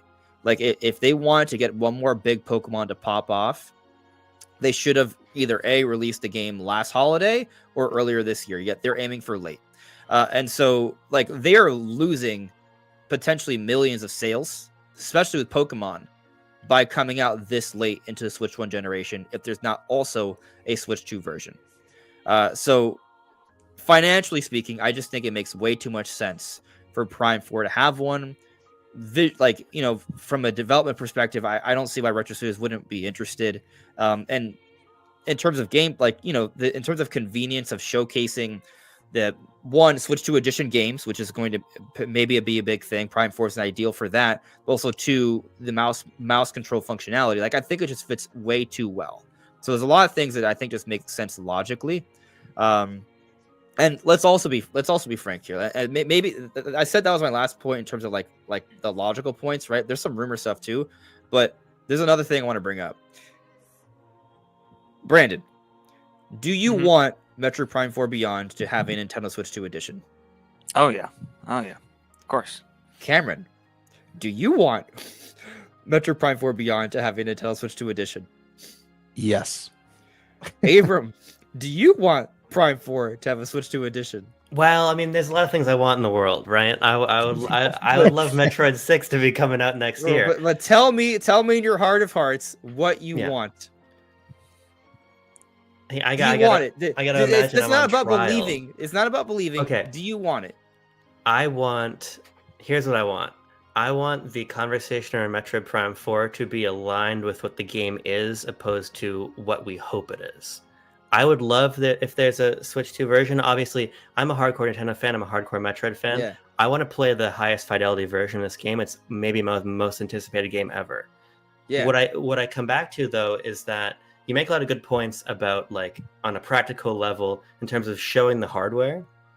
There's a lot of reason for Prime 4 to be on Switch 2.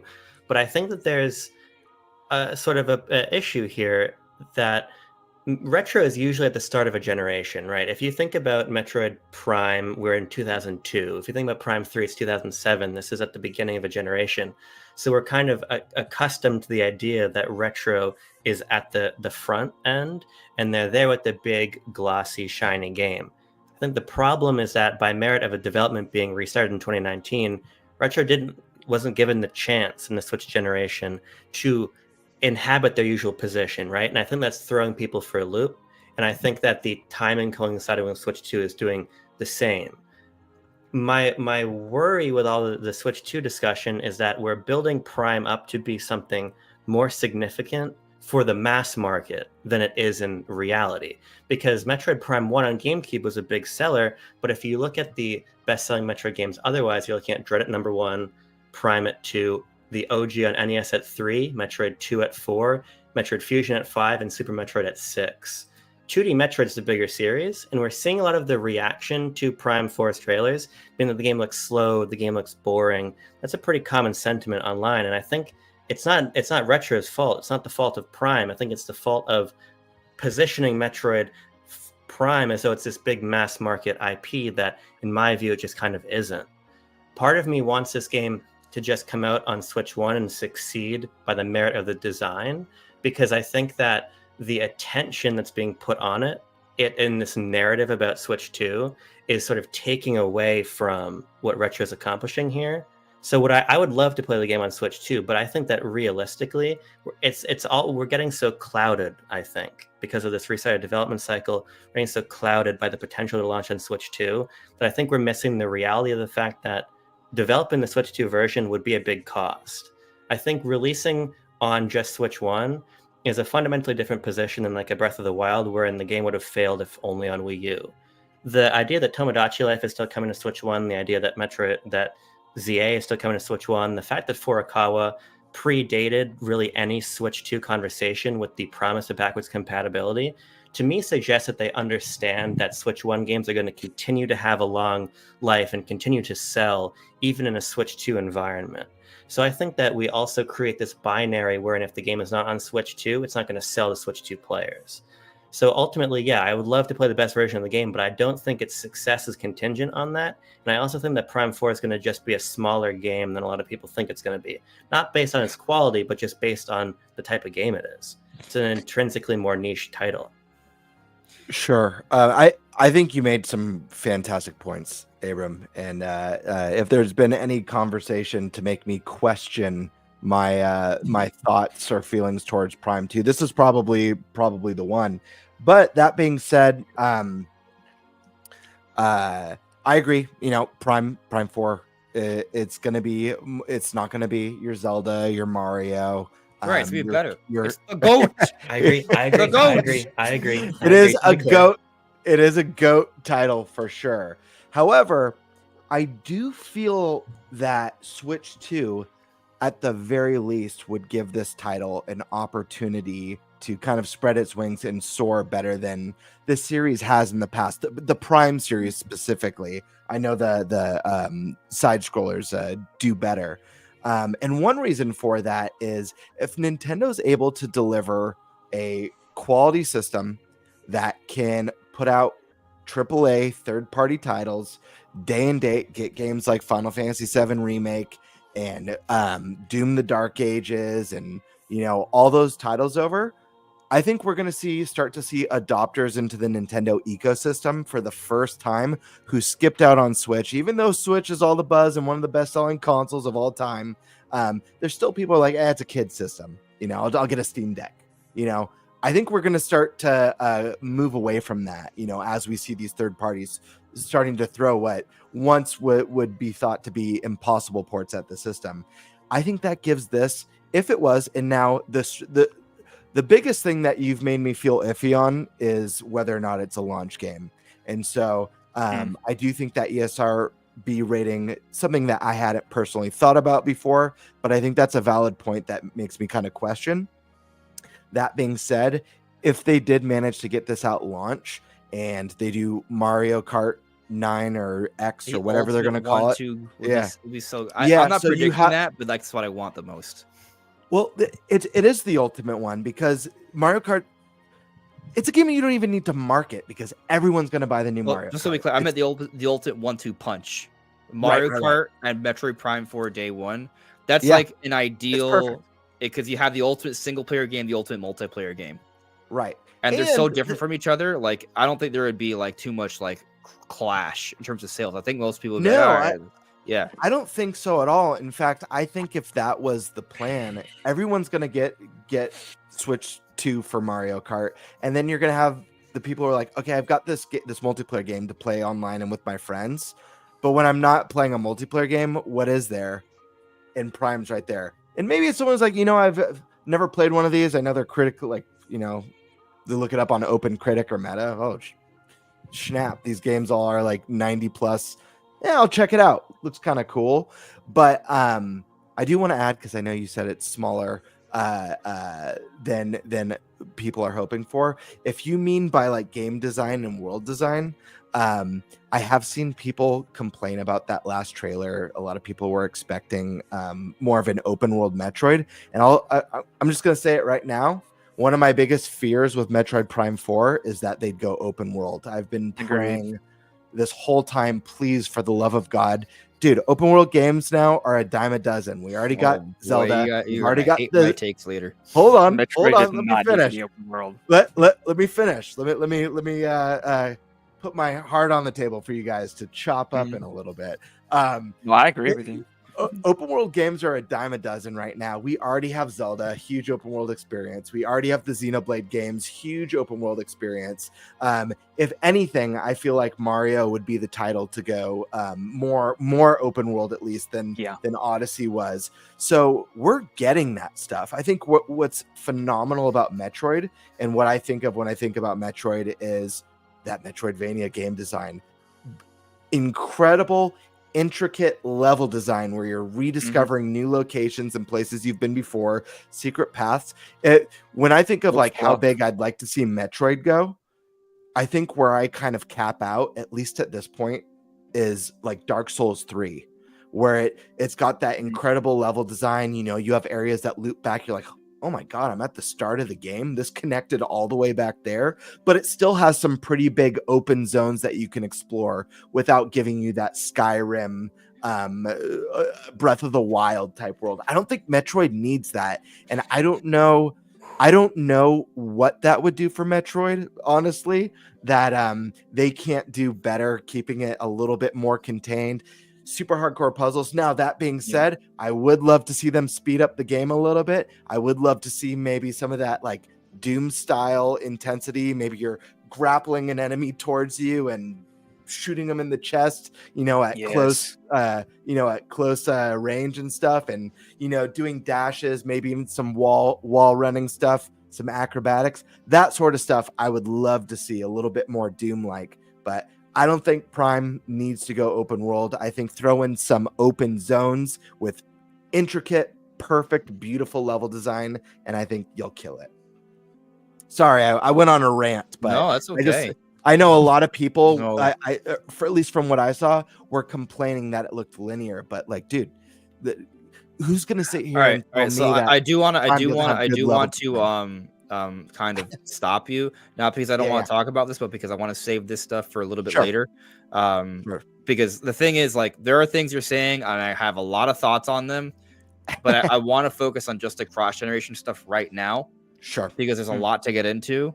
I want to cover all the super chat stuff, because there's other things going on apparently. There's a super chat coming up that's gonna send us a much longer and deeper tangent. Right. So I kind of need to get to that, right? So, but I think you bring up some really good points about Metroid, and I understand where you're coming from. I do agree that like it doesn't necessarily have to be open world to be amazing. And you might, but however, that said, I do have something very interesting to say, but we will not talk about it until later. So fair enough. We'll get to that. I had something to talk about on one of Abram's points that is relevant to the cross-gen topic. Okay. So, Abram, you mentioned that it might be expensive to make a Switch 2 version, and I agree. Depending on what they choose to do with it, it may be something that takes a lot of time or a lot of effort. But I do think this is one of the games that is likely the best for this kind of thing, because the graphical fidelity on this Switch 1 version is already so high. I think you can do some very easy things that wouldn't take a lot of development time, and depending on what they choose to do, it could be very easy. If they just decide to say like add DLSS to support to their engine and then run that at a much higher resolution with obviously the anti-aliasing that comes with that, it would look miles better with great image quality. Just up the shadow quality, up the texture resolution. Honestly, there's not a lot of stuff that I don't think they necessarily need to go in and make Switch 2 versions of the assets. I think the assets already look absolutely phenomenal. The character models look phenomenal. The world looks phenomenal. There's so much geometry being pushed in that Switch 1 trailer that it already, to me, looks, minus the fact that it's 900p with basically no anti-aliasing, it basically already looks like a Switch 2 game. It really just needs that image quality and a few other the uncompressed trailer enhancements. Because I was looking at the uncompressed trailer. Sorry to cut you off, Brian. It just kind of adds to your point. No, I was basically done. If you see the uncompressed trailer of this game, it looks insane. Like there are things that are clearly like this is a Switch 1 game, but the particle effects, the atmospheric effects, like there's a certain layer of layers. There's like layers of density. Like this game truly looks it does look better than Prime Remastered, and that may not come across clear when you're watching a direct and it's ultra compressed. But when you look at a full screen uncompressed version of this game, you're like, whoa, this is insane. Yeah, but it's that retro magic. It's what they did on GameCube. It's what they did on Wii. They're doing it right, again. yeah, but I also got to say this, and this kind of this is another. There's actually more points I had to support cross gen. There's too many. I would have to write them all down. And there are points, right, that I think support my argument, but none of them prove it, right? So but when I was watching the direct, right, like my first thought, specifically with the Prime 4 trailer, when I did not see the uncompressed version, I was like, oh yeah, this is clearly a Switch 1 game. Like I saw a lot of the issues and stuff, and my overall like sentiment, like leaving that direct, is like, man, I'm so done with Switch 1. Like I need Switch 2 games at this point. Like I think games look so dated, and so from that perspective, like I look at what the work Retro Studios has done with Prime 4. And you consider the history of Metroid Prime, where back then, especially on GameCube, where the hardware was more on the cutting edge, like it stood out, right? Metroid Prime 4 now is not going to stand out, in its current across Switch 1 games, yes, but not across Switch 2 games. And it's unfortunate because I think Switch 1 is dying, which brings me to another point. You look at the direct. Yes, they announced Tomodachi Life. Yes, they announced Rhythm Heaven. But here's the thing: both those games are coming out in 2026. Going into the direct, we had a big question that we thought needed to be answered, and that question was, will there be any specific release dates for Switch 1 titles from Nintendo announced during the direct? We assumed that there had to be. We assumed that's why we got the direct, and yet we are still, after that direct, the scenario is exactly the same. We're in unprecedented territory. Never throughout the entire Switch era, until this period of time after the release of Xenoblade Chronicles X Definitive Edition, have we not had specific release dates for Nintendo published titles for the current year. And so they only talked about 4 Nintendo published titles. 2 are coming out in 2026. The other 2 we already knew about, Prime 4 and Legend ZA, and they gave no updates on release timing. And the other thing is they promised there would be no updates on Switch 2 in the Direct, and that there were, right? And then we also look at how the gold points are being phased out. And what was the other thing that's being phased out? The vouchers. The voucher program, right? And so to me, I look at this stuff, and I mentioned the financial stuff earlier, right? Like if you go back to, like, you look at it, I've made videos on this, like it's clear year by year sales potential for games is dropping. Like the initial boost will be stronger because of the large install base, but the legs, very short. They cut off all very quickly. Games do not have the same potential as they did a couple of years ago. And so to me, I just see all that, and I'm like, why would Nintendo, like they're wrapped, like Switch is done. Like they're like, yes, they're still going to sell Switch. Yes, their games still be coming. But the way I see it, I think any future game coming out after this point is going to have a Switch 2 edition. I wouldn't be surprised if Rhythm Heaven and Tomodachi Life also have Switch 2 editions. And I think it might be the case it might be the reason why we didn't hear about, like, for example, Kirby Planet Robot, because maybe that's like a non like Switch 2 edition game, but that won't be announced until months from now. Because starting tomorrow, I mean, it's already started. Like, there's a lot of conversation and marketing already for Switch 2, but there's not going to really be any like lull for a few months. And so I just find it hard to believe that they're just going to send out Prime 4 to die.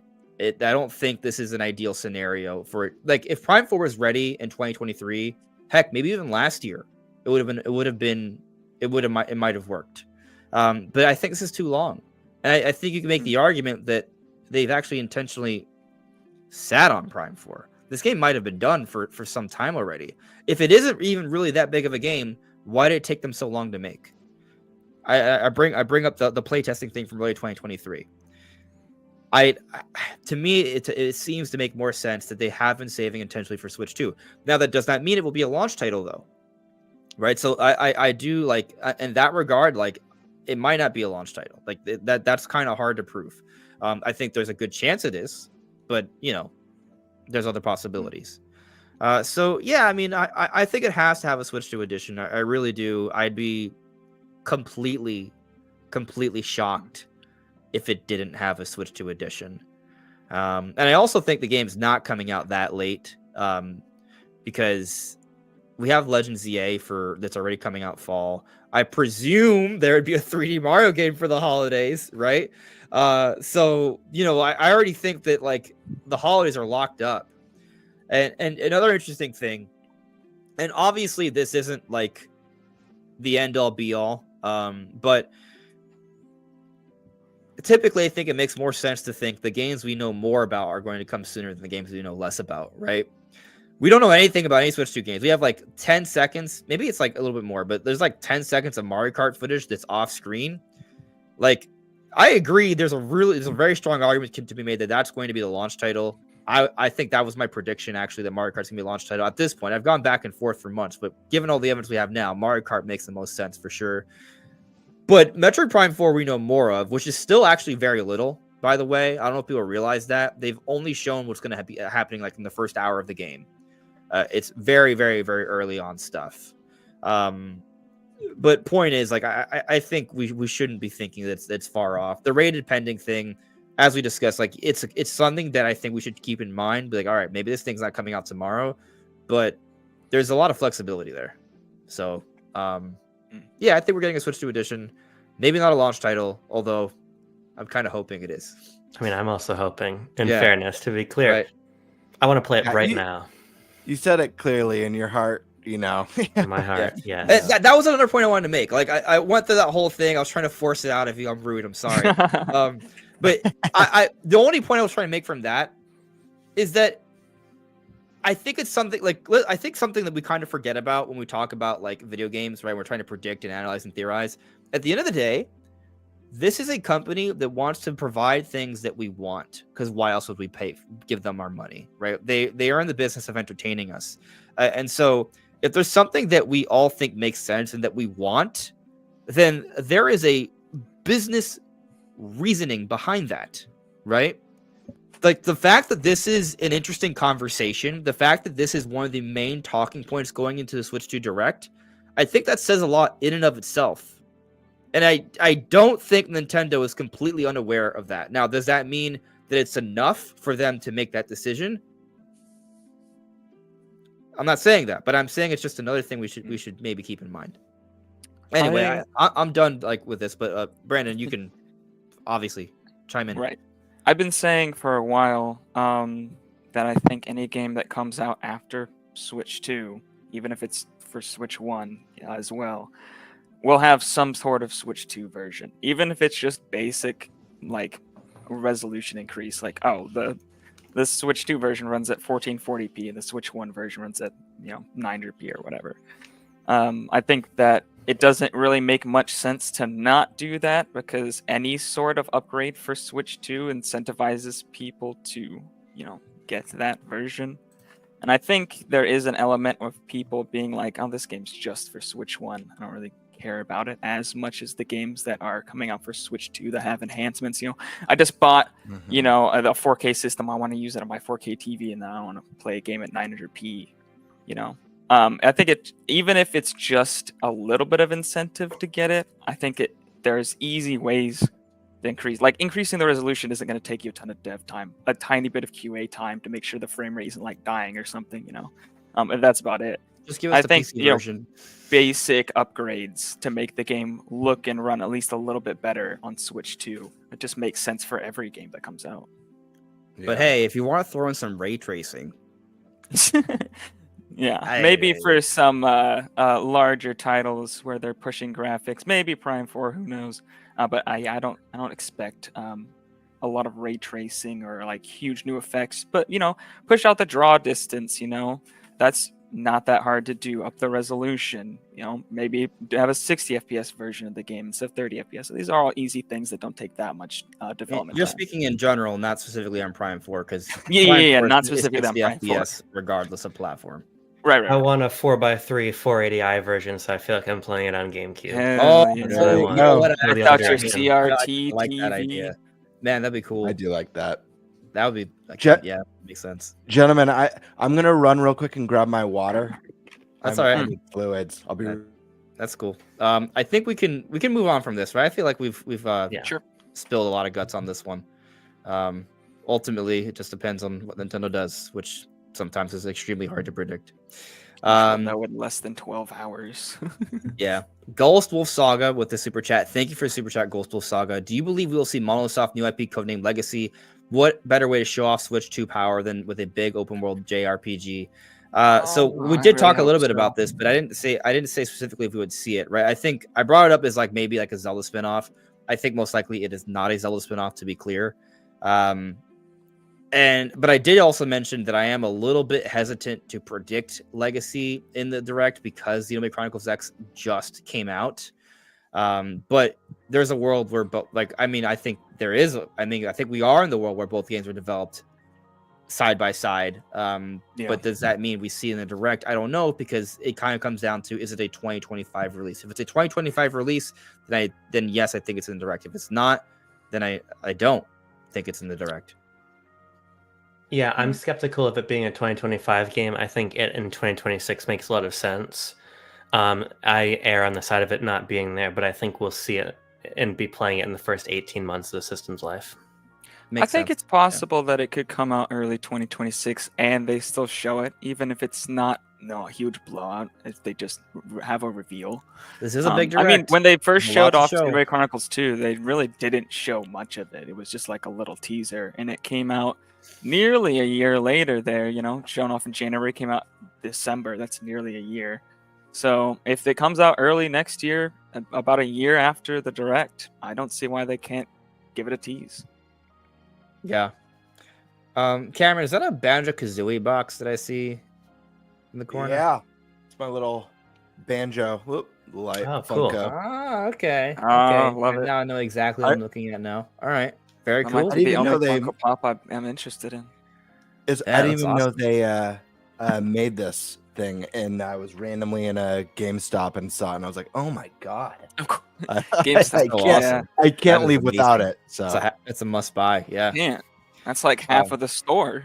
It's Funko Pops. So we're just kind of we went back to Legacy because Ghost Wolf Saga is asking, like, do we think we'll see it in the direct? And I think we're all like, it basically comes down to, is it coming out this year or not? Brandon brought up a good point. Like, maybe like they might still show off early 2026 titles. Like, you look at the Switch 1 presentation, like there was a little bit of, hey, there's some things coming down the road. They weren't even like next year projects. Like they announced SMT5, for example. So there could be a little bit of that, but I assume that's like a very minimal thing. And as you actually were talking about earlier, Cameron, like maybe like a September direct has like an Ocarina of Time remake. Like there are going to be future presentations where they're going to want to have big, awesome things to kind of showcase them. Big summer presentation, assumedly. Yeah. That's what's so crazy. Like we're so excited for this, and we know this is going to be the blowout. We know there's going to be a lot of stuff for that first 9 to 12 months of Switch 2, bleeding into early 2026. But we got September as well. Don't forget, what about mini directs or partner showcases that we potentially have this year? One or two of those, a Nindy direct and stuff like that. A super direct. Yeah, super. That's the new thing. I heard about that too. Yeah. Yeah. I told you. I DM'd you it. Yeah, that's right. Made it up. But I think there's a very strong likelihood. I'm not sure if it's Project Legacy, but I do think there's a very strong likelihood that Monolith has some sort of presence at the show, whether it's this new IP that they're working on or whether it's a new Xeno game, be that a new Xenoblade or Xeno has evolved. We had Xenogears back in the day, Xeno Saga. We've got Xenoblade. There could be something new. I don't know, Xenosphere. I don't know. it could be anything. Man. So, but I do think there's a strong likelihood. I think how long has it been since Xenoblade 3 now? Has it been 2 years, 2.5 years? 2022, yeah, August 2022. I think. Wow. Yeah, okay, so about 2.5 years. We're going on 3 years. So, yeah. I mean, they They've made got Xenoblade something Chronicles cooking. 2 in 2 years, so Yeah. And again, just because they're showing stuff this year doesn't necessarily mean it's something that's coming out. So I think there's a very strong likelihood that we'll see Monolith have a presence tomorrow. I agree. I want to see it. That's one of my most anticipated things to see for Switch 2 is a Monolith project made for the ground up for that system. Because I mean, when you look at things like Xenoblade Chronicles 3, it's kind of mind blowing in a way. So I can't imagine what they can do with something that's much more powerful. I'm very curious to see what they'll do. By the way, I might as well throw this in there since we're talking about Monolith. I never got an opportunity to finish the first Xenoblade Chronicles, even though I have 3 versions of the game: the 3DS, the Wii, and I technically haven't played through the the whole game either. Yeah, I just so I'm the type of person when I play big RPGs, if I step away for any reason for like longer than a month and I don't remember everything that's going on in the story, I can't just pick up where I left off. I have to start the game over. It will just drive me crazy. I'm like, wait, what? Like, what's the importance of that again? Who's this character again? I'm loving the game so much, guys. Like, I love this game. So good. Such great writing and such a fun story, and fighting against the future and changing fate and stuff like that. It's really cool. The story is incredible. Yeah, the amount of twists. I can understand not being able to understand what's happening when you go back, because the amount of twists in that game is insane. I have not played through the entire game, but I've seen a playthrough of the game twice before I played it myself, where I had the chance before Definitive Edition came out. So I know the story, and yeah, you're gonna continue to love it. You just keep on going with it. Yeah, I will. Believe me. Especially if we get that new Monolith game, it's gonna, how it is when they drop a new one, you just want to go back and experience the last one in a series. Right, it's like when a new season of anime comes out, you watch all the other seasons to catch up. And you watch the next one. Yep. And whatever it is that Monolith has cooking, I can't wait to see it. They're such a talented team on so many different levels, from world design to storytelling.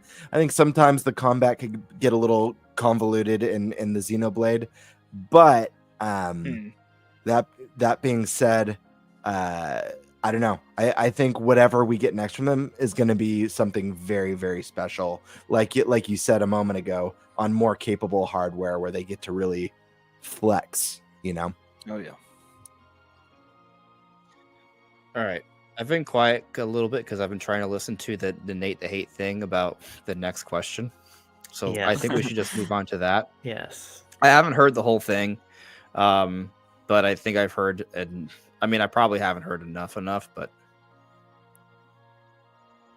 okay, I think I've heard enough. There might be more, but I mean, I'll talk about that later. It doesn't matter because tomorrow we're gonna know. It doesn't matter, but right. Nate the Hay during his podcast said no 3D Mario tomorrow. Thank you. Now I gotta ask. I need to ask an immediate clarifying question, because I just got a message from Bo that said that.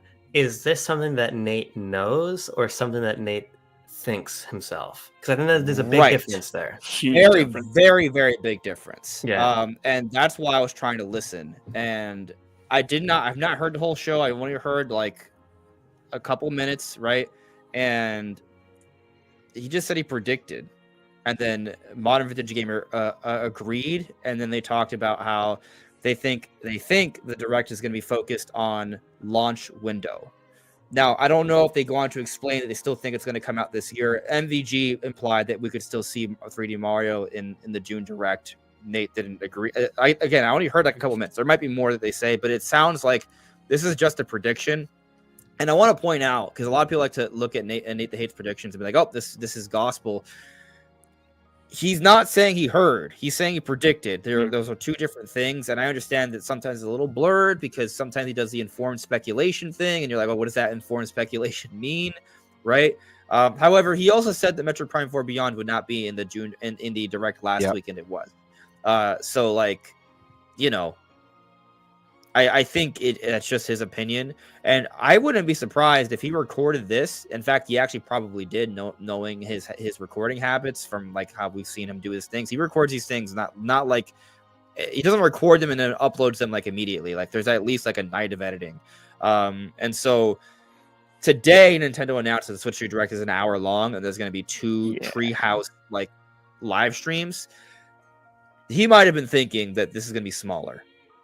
And so they went smaller and thought that they're only focusing on launch window, which could be like 3 months, right? I think personally, I think we should be expecting pretty much the equivalent of what they did back in 2017 because it's the same amount of time, and they also have tree houses to follow. So, to me, that's at least all the main heavy hitters for the whole 2025. He's not even saying the game won't. Well, I mean, I don't know. From what I heard, he's not necessarily saying the game won't come out this year. Kay did leave another message in the chat, adding you saying that Nate thinks it's going to come in a later Switch 2 Direct. So maybe that's something more that was talked about in the podcast. Right, but does that mean later this year Direct, or like? Why? The question is, again, I haven't heard the whole show, right? So, but I mean, to me, it sounds like he's just doing his prediction, saying what he thinks. He does not know. Right. Yeah. I think this would be catastrophic. It sounds like a well, I mean, let's just talk about that. Like in what world? Like, all right, well, let's just make sure we're on the same page first. Do we all agree that Nintendo's going to detail all the heavy hitters to some extent tomorrow? All the heavy hitters for 2025 tomorrow. Do we agree that that's the most likely outcome, or some of us thinking a little bit differently? Yeah, I think it makes sense to outline the heavy hitters. That's not to say there can't be big announcements, throughout the year and other directs. But I don't know if there's a huge holiday game. I imagine they show it tomorrow and not, in September. You want to get as many big games announced as possible. You want this direct. You want people to be reeling after it. You want to be like, there's almost too many good games. This system's insane. This is incredible. This is going to be the best year ever. If you want to recreate what they did in 2017, you need a slate of absolute bangers coming like every month. Like, I just don't see this not being like pretty much everything. I mean, you want to go hard out of the gate. You want to show people that they want this system immediately, as soon as possible. Yeah. And again, I mean, they learned a lot with the Switch 1, and that worked really well for them. Fans knowing that they're getting a big Zelda game at launch and a big Mario game in the holiday worked really, really well. The gen before that you have something for everybody, every type with of audience. With the Wii U, it had one of the biggest launch day. They didn't have that killer app. They didn't have that Breath of the Wilds. They had New Super Mario Bros. Wii U as the big launch day game. Everything else there was a ton of third party and like small scale stuff, and the most that they had ever had on a modern console. And then there was a huge drought afterwards. And a lot of people walked out. As a core Nintendo fan, I was excited for the Wii U, and I obviously wanted to get my hands on it and play it. But a lot of people kind of walked away from that feeling like, well, that's it, And I don't think Nintendo wants people walking away from the Switch 2 Direct feeling like that's it, just Mario Kart, which maybe they could get away with Mario Kart. Yo, man, that Switch tradition of Prime 4 though, it's the GOAT. The GOAT. I don't know, Aaron, what do you think? I don't.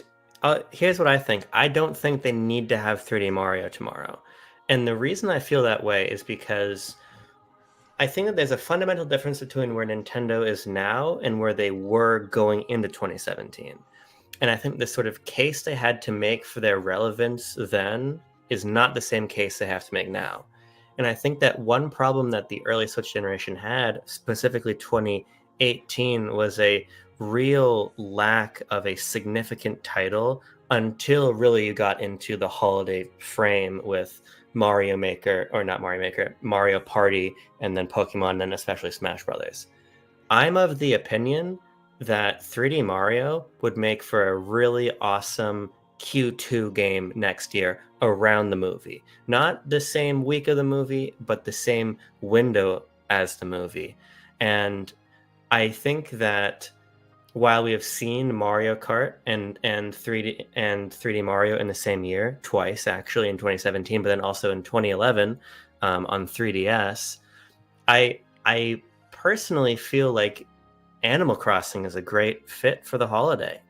Animal Crossing has been a holiday title in the past, and I think that it attracts a different audience than 3D Mario attracts.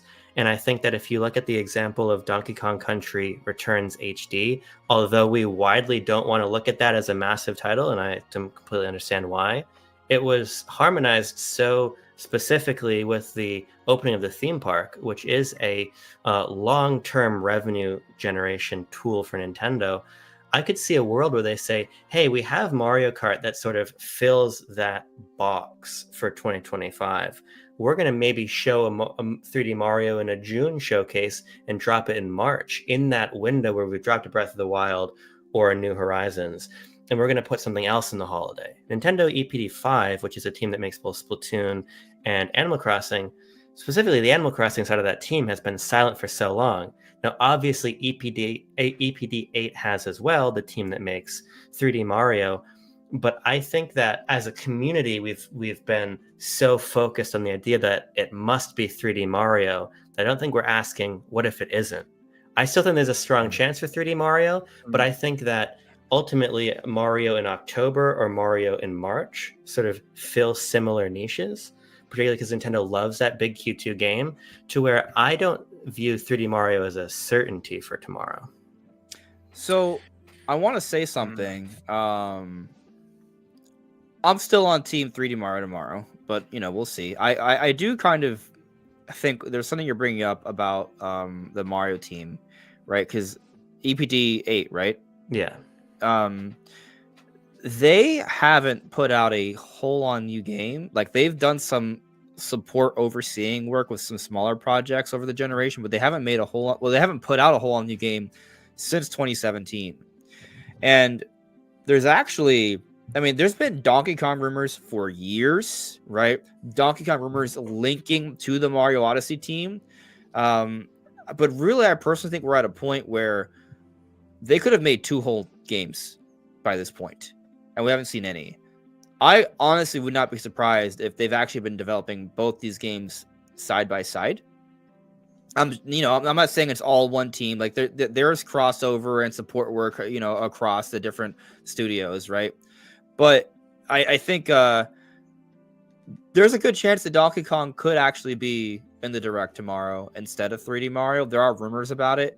I don't think that's a good idea, personally. I think 3D Mario should at least be teased tomorrow, right? And I think 3D Mario should be the launch title this holiday as well. But it doesn't necessarily have to be 3D Mario. I think ultimately it comes down to having just significant and consistent games throughout. So whatever that is, that's fine. But anyways, I just want to really highlight the point that you made up, that it's not necessarily Mario that we'll see next from that team. And I agree with that. I also think that there's no way that they haven't been working on Mario. Like, they have been. I will stake my life on that. Okay, maybe I should have staked my life on anything. But if you had to, that's a good bet, considering that team has basically only made Mario since they made Jungle Beat. Right, which was a Donkey Kong game. Yeah, which is interesting, right? But I kind of think they've been doing both. So, yeah, I think we could see one or both tomorrow. I think I would lean more towards Mario, but yeah, I think maybe we see Donkey Kong really soon. If we don't get 3D Mario though, what I feel like, because we have Prime 4, obviously that's a single player adventure game, but that's not exactly mainstream. I would be curious. I feel like they would need like a very mainstream single player adventure game to fill that. And obviously Animal Crossing is a very big seller, but it's not that. And I don't know what else it would be. Project Legacy, we don't know what it is, right? Like, it's That's a new also IP, very so niche, most likely. Whoa, no, hold on. I actually take an issue with that. We don't know what it is. How do we know Yeah, it's niche? but it's more likely to be niche. I think that's a there's just safe no bet. way Monolith Soft. Yeah. Yeah. Well, It's okay. very unlikely it's going to be a mainstream. Maybe it is. I'm wrong. I'm just saying it's more likely to bet that is going to be something that's a Well, a 1 all to right, let 3 me ask you million a question. seller like Let me ask you a Xenoblade. question. Like, I understand what you're saying. Like, maybe more times than not, right? A game's not going to become a 15 million seller. Like, I agree with that, right? But when we saw Splatoon at E3 for the first time, did we all say, "Oh man, that's going to sell a whole bunch"? No, I think some people didn't even think it was a Nintendo game. I remember I being mean, I confused was at first when I saw very, Splatoon. very excited, and I saw the potential in that game immediately. But I could understand people being less. For me with Splatoon, like the first time I saw it, I was like, okay, this is kind of weird. But then like I took a second look at it, I was like, wait, hold on a second. You can shoot ink on the walls and then swim on them and then jump out of it Mhm. and then shoot. Oh my god, Nintendo just came up with the most brilliant and new style of shooter. Like it was crazy, right? But my only point is that like we haven't even seen what it is. Like Yeah. I just don't want to write Right. it off as niche without even Things- seeing what it is. But I Yeah, understand what you're that's saying fair. that maybe Nintendo wouldn't want to trust a new IP to be their holiday seller. I think that is a good point, Yeah. right? Like So I do okay, believe yeah. Animal Crossing is more likely to be a spring game as well than it to be a holiday game. I But, remember Wild World came out I do think December or some of them something, right? have been more later in the year. It's not always spring. Yeah, the games have actually often been fall, and you can probably make a good argument for New Horizons having been intended for fall 2019 before it got That is true. delayed into Yeah. 2020. Here's my radical take. What if the big single player thing is Mario Kart, right? Go back to the speculation from January. People thinking that there's an adventure mode hidden in that game. If you want to talk about a mainstream attractive title, you need to talk about Mario Kart. Just look at the raw sales numbers, of course. If that has a Could be single player very- component, I think that there is a strong chance that they look at that as an even more critical part of their lineup that services even wider of an audience than Mario Kart already does. I mean, I don't imagine that the single player would be enough to be like, oh, we don't need 3D Mario. We have single player career mode in Mario Kart. Like, I don't know. Maybe they have an insane single player mode that's just really, really in depth. It rivals things like Like a Forza Horizon, maybe. Well, I was going back to like N64, like with Diddy Diddy Kong Kong? Racing or Yeah. something, something along those lines. And maybe they do something like that. I don't see that as very likely. I imagine the multiplayer component's going to be the main part, and maybe they do have more single player stuff than before. I would really, really hope that they do, because Mario Kart basically is like no single player stuff. But I'm not expecting it to be something that would just replace a dedicated single player game. But maybe I'm wrong. Yeah, I agree, and I want to touch on a couple of points that was made by a couple of you guys. I do agree that Xenoblade, like in its current state, is a little bit more niche, and Monolith is a little bit more niche of a studio. But times are different now, and this applies to Metroid Prime 4, where regardless of what the past has shown for these games, it only takes one game to have like this breakout success that changes the trajectory of the series.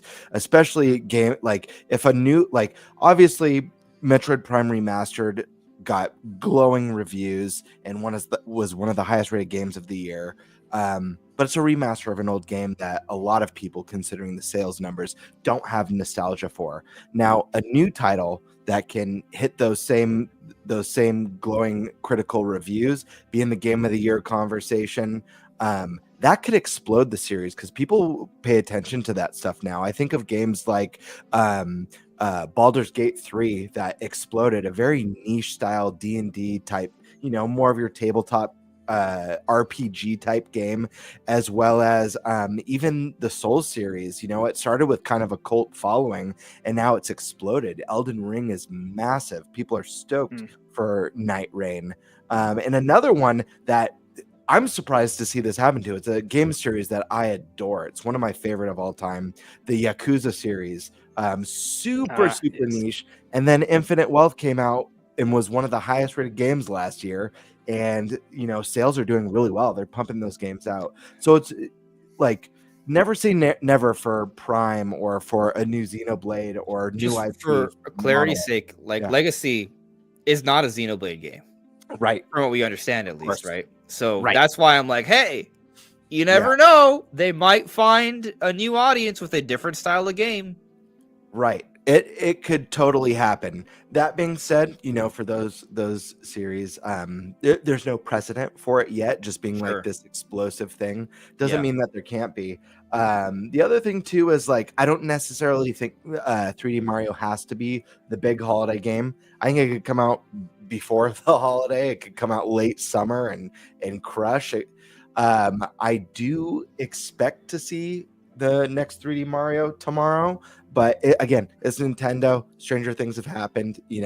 I mentioned earlier they sold us cardboard, so maybe the big thing is tinfoil this year.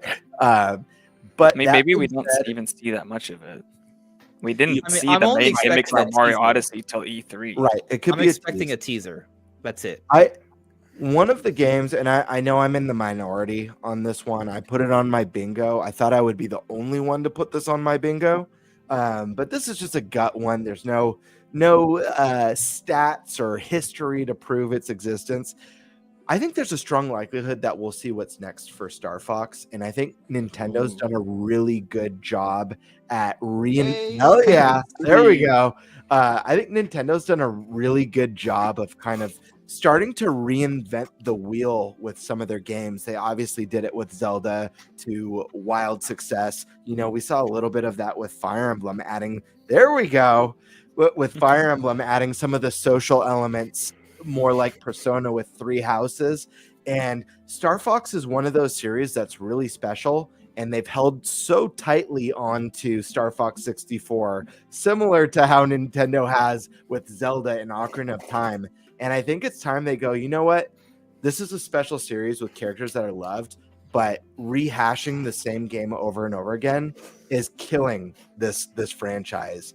Maybe they take an approach that's a little bit more like Ratchet and Clank, but with a stronger emphasis on space battles. Maybe they take another stab at Star Fox Adventure with like kind of a There's a follow-up rumor. with a stronger emphasis on space battles. There's been games. What was that game called on PlayStation and Xbox? I think it was called Chorus or Corvus or something. I didn't play That it. had some like questing elements, but I think it's time Star Fox kind of reinvents itself, kind of shakes up what it means to be a Star Fox game. And Nintendo's experimenting with TV and movies and the theme parks, and There have been reports think on that. dude, can you imagine? I have 2 things for Star Fox that I think would be so sick. I think the one that makes the most sense would be an anime, would just work really well. The one that I want, and this one's like pipe dream. I forget who I was talking to about this. I think I mentioned it to Paul Gale on some podcast at one I point. bet you did. Oh, He dude. loves Star Fox. To do a Jim Henson style with the puppets, like from the promo art from the old Star Fox, where it's the puppets and the R-Wings and stuff like that. But anyways, I have a good feeling with Star Fox, and I think if they take a franchise, even if it's not this huge juggernaut seller, and they reinvent it in a way that gets people really pumped up, they could kind of put anything in the holiday spot. I mean, Zelda obviously is a juggernaut series for Zelda, but compare the sales pre-Breath of the Wild. You know what I mean? Look at any Zelda before Breath of the Wild. It's not even close. I think there's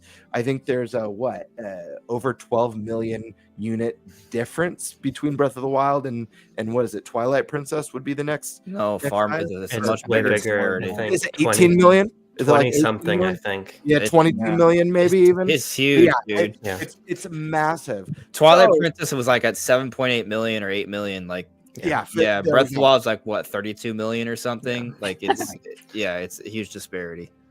My point ultimately is that Nintendo could create that experience with something that hasn't historically been that. And I think when they had Breath of the Prime Wild, 4, they already baby. they knew in advance they had something special. So maybe they have something special. If it's not Mario, if that's not the big game, Maybe they're reinventing the wheel. Maybe they have something planned for a game like Star Fox. Maybe they got like this really cool. I think I mentioned this on a podcast of yours before, Andres, way back, of my dream of an F-Zero that kind of plays more like Forza Horizon, this open world cyberpunk where you enter Grand Prix and race, and then you could take on bounties, and it's got some combat like Arkham Asylum and stuff. I wouldn't mind a little bit of like Captain Falcon on foot a bit, right? Like yeah. Like the space bar and GX, like I want moments like that. Like so that maybe there could be like a small hub area where like Captain Falcon like walks around, takes missions, does side quests, but the bulk of the gameplay is, you know, racing around. But there could be a way they could fit in both. Like that'd be super awesome.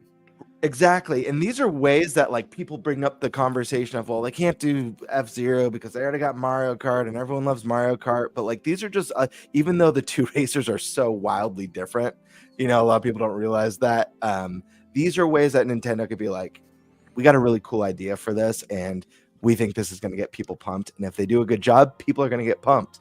I mean, to be honest with you, if the Nintendo were to announce Mario Kart 9, F-Zero, I don't know, Super X, and Wave Race Evolution tomorrow, and they're all launch titles, I'd buy all three day one. I'd be a happy camper. I love Star Fox so much. Star Fox 64 is one of my top 10 ever. And like the broader series, I think is cool, but the only one that's ever really moved me outside of 64 is Assault, because I think that Bandai Namco, even though the execution I think is somewhat sloppy, Namco found some really interesting ways to get Fox out of the R-Wing to bring that gameplay to like a more cinematic, sort of a more broad appeal. So I would love to see them do something like that, especially because Nintendo, if we look at the example of Pikmin, is so interested in identifying franchises that they can make bigger, that they can have a multimedia push for, and most importantly, are popular around the world. That's something Pikmin really has. Pikmin has a lot of support in Japan. And I think that Star Fox, it can have a similarly global appeal. And obviously we've seen whether it was the E3 2015 Direct, a little anime short film before Zero. Nintendo's been thinking about Star Fox in this broad way for so long. That would be like a dream game for me. And I think that there's also more time now this year than other years, because if we really think about the holiday game, the function of the holiday game is to sell hardware, but we're expecting to enter a period where the hardware is going to be selling itself, at least for a short period of time, right? So I think if you were to say, hey, we don't need Mario because we need to keep momentum up into 2026 more than we need to make sure units are selling in December, I think you could take some space this fall to say, hey, let's really give Star Fox that spotlight. Let's give F-Zero that spotlight. I think there's a really interesting argument for the fact that the holiday game here will be in some ways not as relevant as it will be starting from holiday 2026. Yeah. To be clear, I think Nintendo is, I mean, we've heard reports they're trying to like ship out as many units as possible for 2025. I think they are going to put out some really big, heavy hitting, strong sales guaranteed games year one. Which is why I'm like so like, yes, 3D Mario has to be coming out really soon. That an Ocarina of Time remake would also fit, right? Like it like I think that would be a great replacement for a 3D Mario, you know. Donkey Kong Star Fox. I mean, listen, it's the same thing with Metroid Prime 4. Like I think all these IP have a lot more potential than a lot of people want to give them credit for. And I'm all for them taking like either being a launch title spot, holiday spot. I'm all for it. And I think Nintendo will do a little bit of that, but it's going to be kind of mixed in with the other things that are guaranteed. You know, so that's why Metroid Prime 4 is kind of like that. Let's see how well this does, right? But it's going to be in between like Mario Kart and something else major. Oh, Brandon disappeared. I don't know what happened to him. He's gone. Probably was mad that I said Donkey Kong is not that hairy. My mic disconnected and it kicked me from the call. Yeah. But man, Karen, I'm glad you brought up Star Fox, and honestly, I don't think it's like just a gut feeling thing. I think like for me, there is a gut feeling thing there. Maybe that's just I want it, maybe that's just a fanboy desire, but Totally there have been rumors, right? There actually have been some reports about interest in making a movie. They go back a little bit. Now the thing is, like, I don't cover the film industry, so I can't speak on credibility of said reports, right? But also even like, what's his name? Tetsuya Takahashi. I might be mixing up names, but the artist behind Star Fox, Takaya Nomura. Thank you, Takai Memorial. That I brought up someone else. Yeah, Imamura, he used to do the art for Star Fox, F-Zero, and Zelda. And he's talked about a lot lately that he believes Nintendo is going to have a new Star Fox game and get involved in movies relatively soon. Now, granted, he's retired from Nintendo. He doesn't necessarily know anything, right? But I think I would at least speaks to maybe kind of like a similar to like a Kit and Krista perspective, where he used to work with Nintendo, and so he can have some insight in towards what they want to do, right? And I think at the very least what it indicates is that Nintendo wants to come back to Star Fox. I mean, I think it's kind of like with Metroid, right? Like, Nintendo doesn't want to give up on Metroid. They haven't. Like, look what they're doing with Metroid Prime 4. That's a huge investment. Now, the question is, will Nintendo also put in the marketing budget to push Metroid? That's kind of like a concern I have. I think that's a big... That takes me back to the conversation we were talking about the cross-gen thing. Like, I want to say yes, right? Like, I feel like there's a lot of evidence to support that. But if the marketing team in Nintendo's like, nah, let it die, like, right? Like, I don't know. We could continue talking about that, but I'm not gonna, because just there's just so much. But yeah, I mean, I think Star Fox, there's more logic and reason behind it than I think you're giving yourself credit for. But there is a lot of heart though, right? Like a lot of heart for tomorrow. Like, it's kind of like, all right, listen, it's got a chance, but so does Donkey Kong, right? So does Metroid, so does Fire Emblem. Star Fox will come back eventually, but will it come back tomorrow? I'm putting myself on a limb. I'm saying it is. I don't know. I think it's time. I think it's sad that we missed a generation, but maybe for the best. Again, I think this is a series that needs to reinvent itself. I think that it's got a wonderful cast of characters, and I think Nintendo needs to kind of lean heavier into that. Maybe build on some of the lore and the character dynamics. And dude, I could see a Star Fox storyline, whether it's the show or in the game, that has humor that's really kind of self-aware and tongue-in-cheek, almost like, I don't know if you guys are familiar with like Cobra Kai, where it's kind of like, it's not taking itself too seriously and self-aware. Like, I love that, like just a big space opera. Yeah, I mean, we're on the same page, and yeah. I will say something though. I kind of want to like maybe expand on a point you were trying to make. Like, I like the idea of making sure there's something kind of new in the first year, because we never got a 3D Donkey Kong game, right? We never got like a true Star Fox game. We never got a true F-Zero game or a brand new Mario Kart as well. Like, these are things that we didn't get on Switch, and there are some sequels on Switch, right? Like, you got your Splatoons, right? You have your Zeldas, and like a Splatoon 4, a follow-up to Zelda, those would certainly do well. But I think, there's something to be said about going back to an IP that did not have its like big kind of like moment during the Switch era, because that's something new, right? That's something that people are like, oh, I never got to play anything like this on Switch. That is a reason to play on Switch 2, right? Because if you give me Splatoon 4, by the way, I am predicting Splatoon 4 tomorrow, by the way, just saying. It's pretty likely. But like, some people might say, well, I already have Splatoon 2 and 3. I don't need Splatoon 4, not immediately.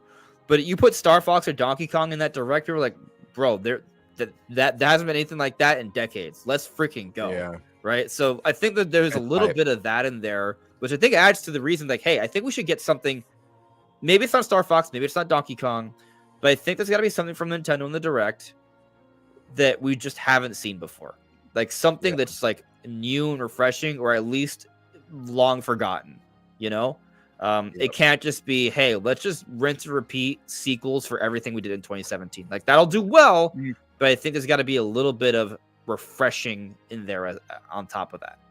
Yeah. I mean, they've never done the exact same lineup for any console. It's always different. So I wouldn't expect this to be a carbon copy of 2017 somehow, where we're predicting all the exact same games, but the next Right. one. I think I it's think that more would be like a little the son. ridiculous, but It's Mm. it's the son, the prodigal son. Like they're coming back, and like there are elements about them that are like the father, but they're also their own person. right. Shout out Kiwi Talks in the chat, by the way. Oh, Kiwi Talks in the chat. Yeah. Shout Yo, out. Kiwi Talks, what is Shout out up? Reese. Yeah. So let's continue with the super chats here. Finally, we can move on. Netweed09, thank you for gifting that membership. Very much appreciate you. Thank you. Boo Mini, the C button stands for clone Ruby. We push C and get our adorable Ruby. Thank you, Nintendo. This is really more than we could have ever expected. For those that don't know, Ruby is my cat. So yeah, actually, I took some interesting pictures of Ruby today. I'm only going to spend a brief moment on this. Oh, do I have to log in? That's so annoying. Oh, you know what? I think someone was trying to hack my Instagram the other day. Yeah. Oh. Can I log in with Facebook? Will that work? Sure. Yeah. I'm just trying to show Same you company. pictures of my cat real quick. Oh, bet. Okay, I'm here. Hasn't been hacked yet. Hell yeah. Okay, but the pictures aren't loading. I don't know why. I have like 800. Instagram on PC is kind of weird. Oh yeah, that might be it. It's a very boomer way of accessing it, anyways, and I don't keep up with it. Man, I'm just trying to show you this picture. I thought it was really cool. I could send it to Brandon, and then I could share. Yeah, you could do that. I could share. I could DM you, and then be like, "Yo, check out my cat." I just thought this was a really cool picture for. I saw it like earlier today. All right, this is it. That's the one I want to share. I'll put one more, and then we'll move on to actually something about Nintendo. There we go. Okay. So, Twitter, Brandon, screen share. Ooh. Yeah. I don't know. I just think it's a really good picture. Those are good pics. Yeah, I like the angle. You got some nice depth of field going on. Hell yeah. It's a good picture. Yeah. She's got a nice butt, right?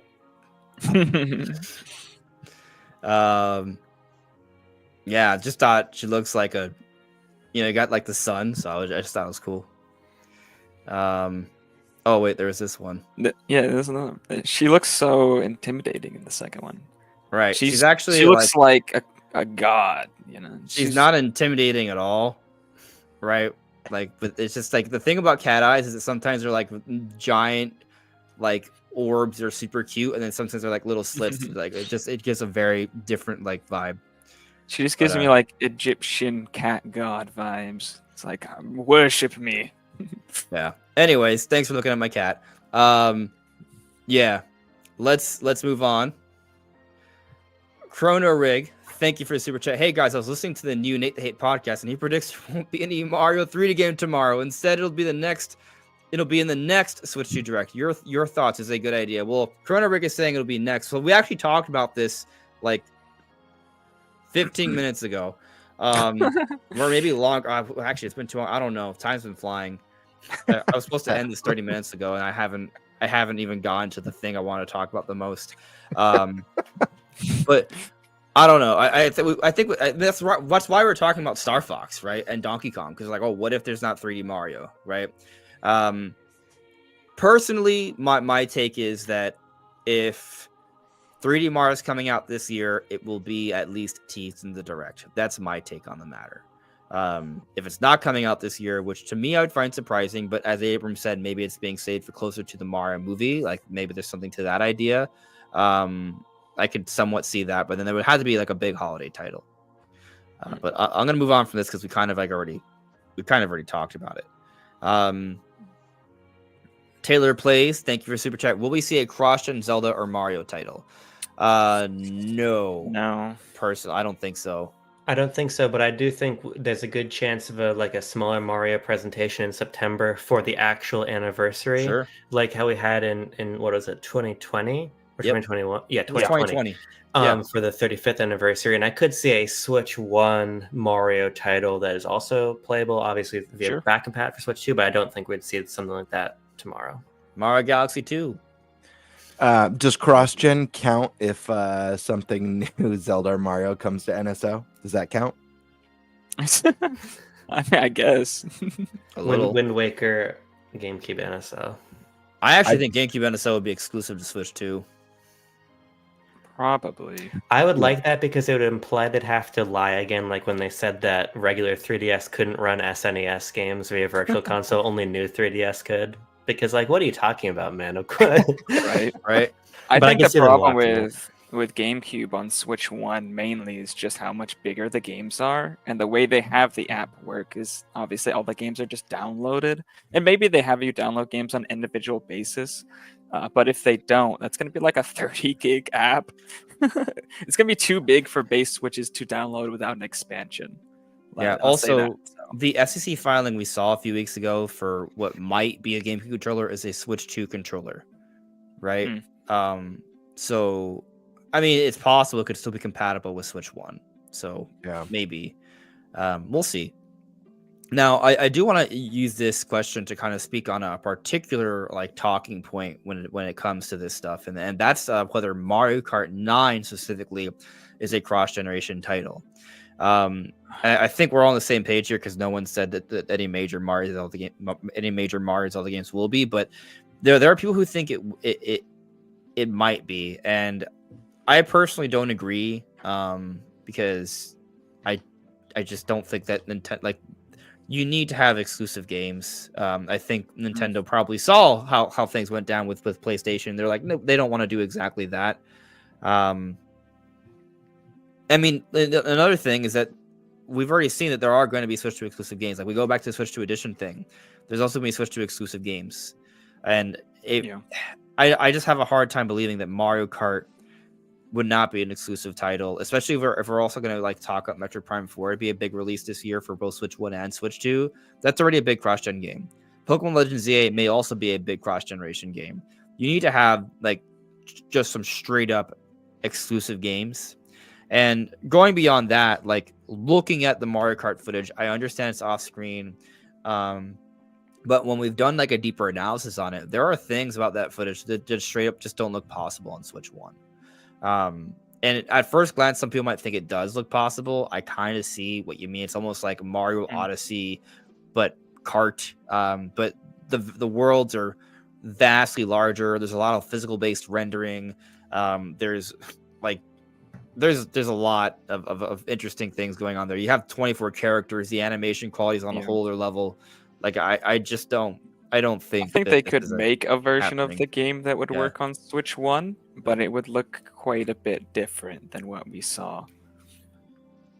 I think that we have to remember that to this point in time, Nintendo has only really ever employed a cross-generation strategy when there was an urgency to, in a situation where Twilight Princess and Breath of the Wild would not have sold any units on their successive systems. So I think that this is an interesting hypothesis, and shout out to Nintendo Forecast, who's an awesome channel. If people in the chat, you guys haven't followed his work, he I think was sort of at the forefront of this could Mario Kart be cross-gen discourse, and I just think that it ignores the reality that exclusivity is so critical to Nintendo's business, and they've only ever really fudged that line when the game in question simply needed it to have a chance, and obviously that's not the case for Mario Kart. So I think that there's like a less than 0% chance of it being cross-gen.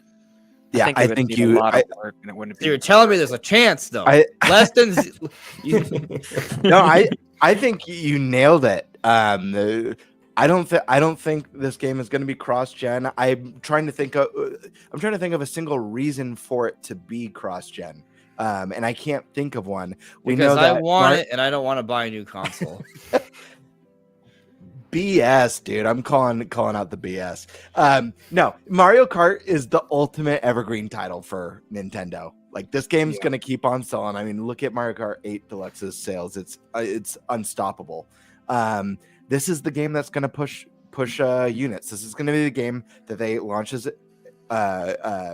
launch exclusively on Switch 2 during the holiday. There's going to be new Mario Kart bundles with the Switch 2 that's going to sell even more for the people who weren't early adopters. They don't need to mix it up. There's already over 60 million people with Mario Kart on Switch 1. What possible reason is there?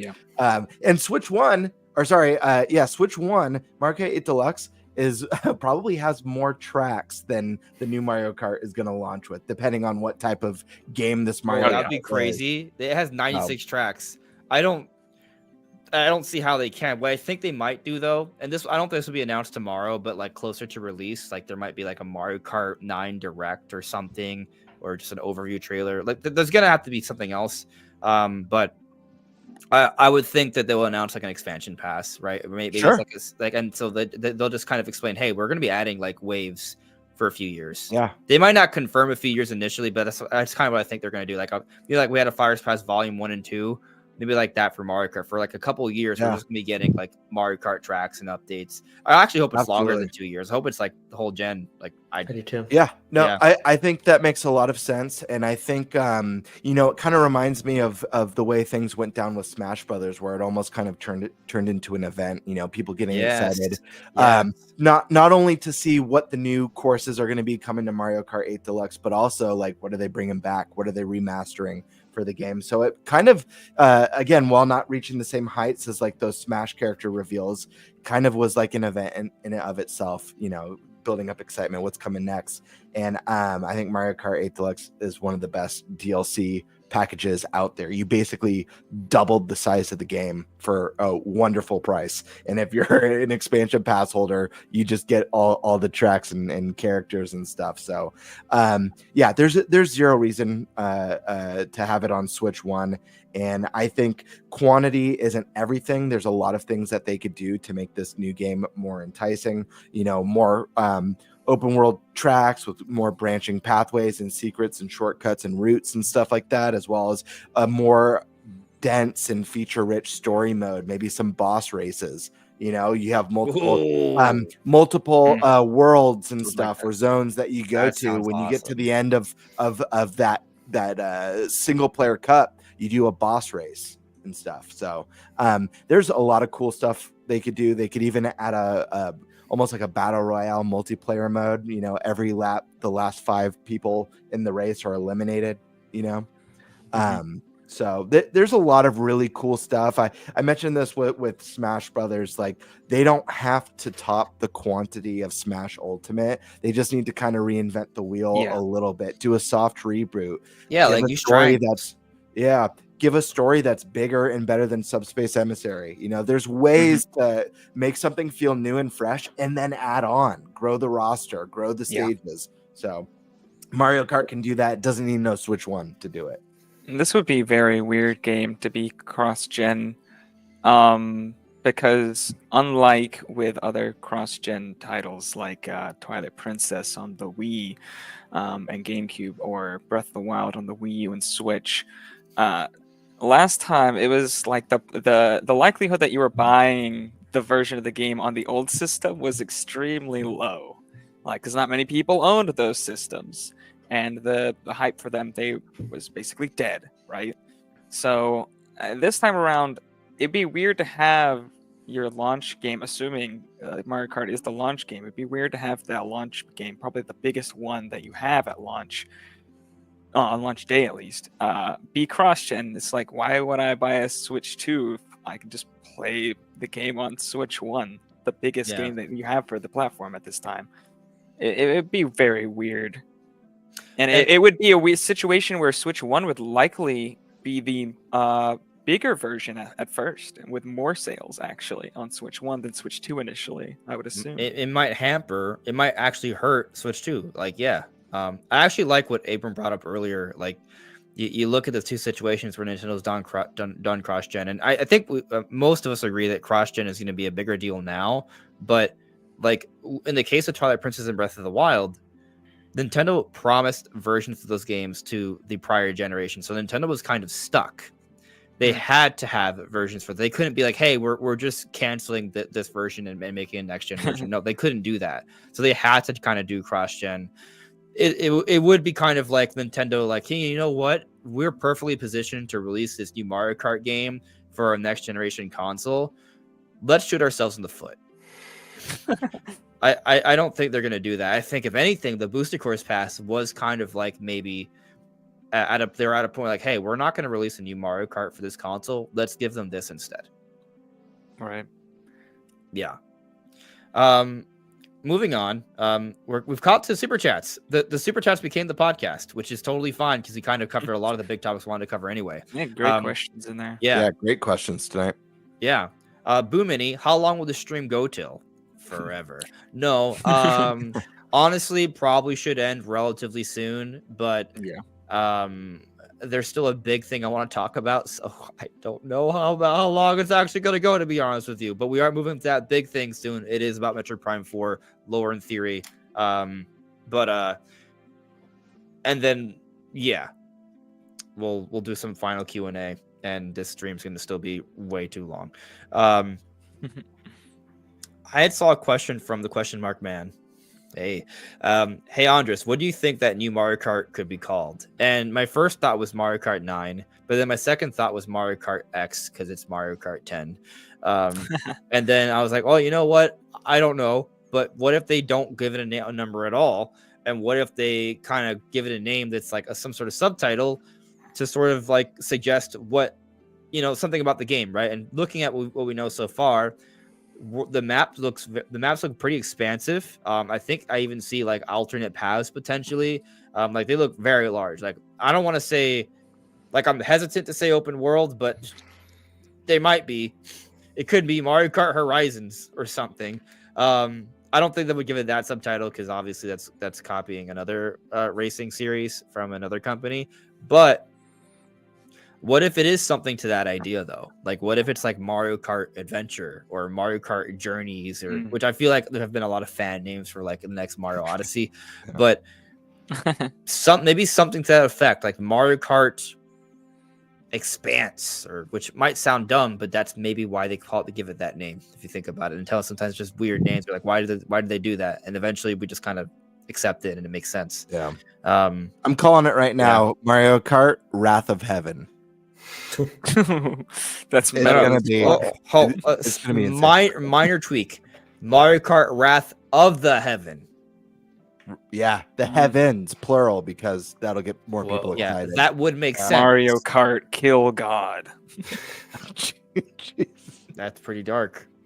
Yeah, that would be pretty dark. Bowser becomes the main character.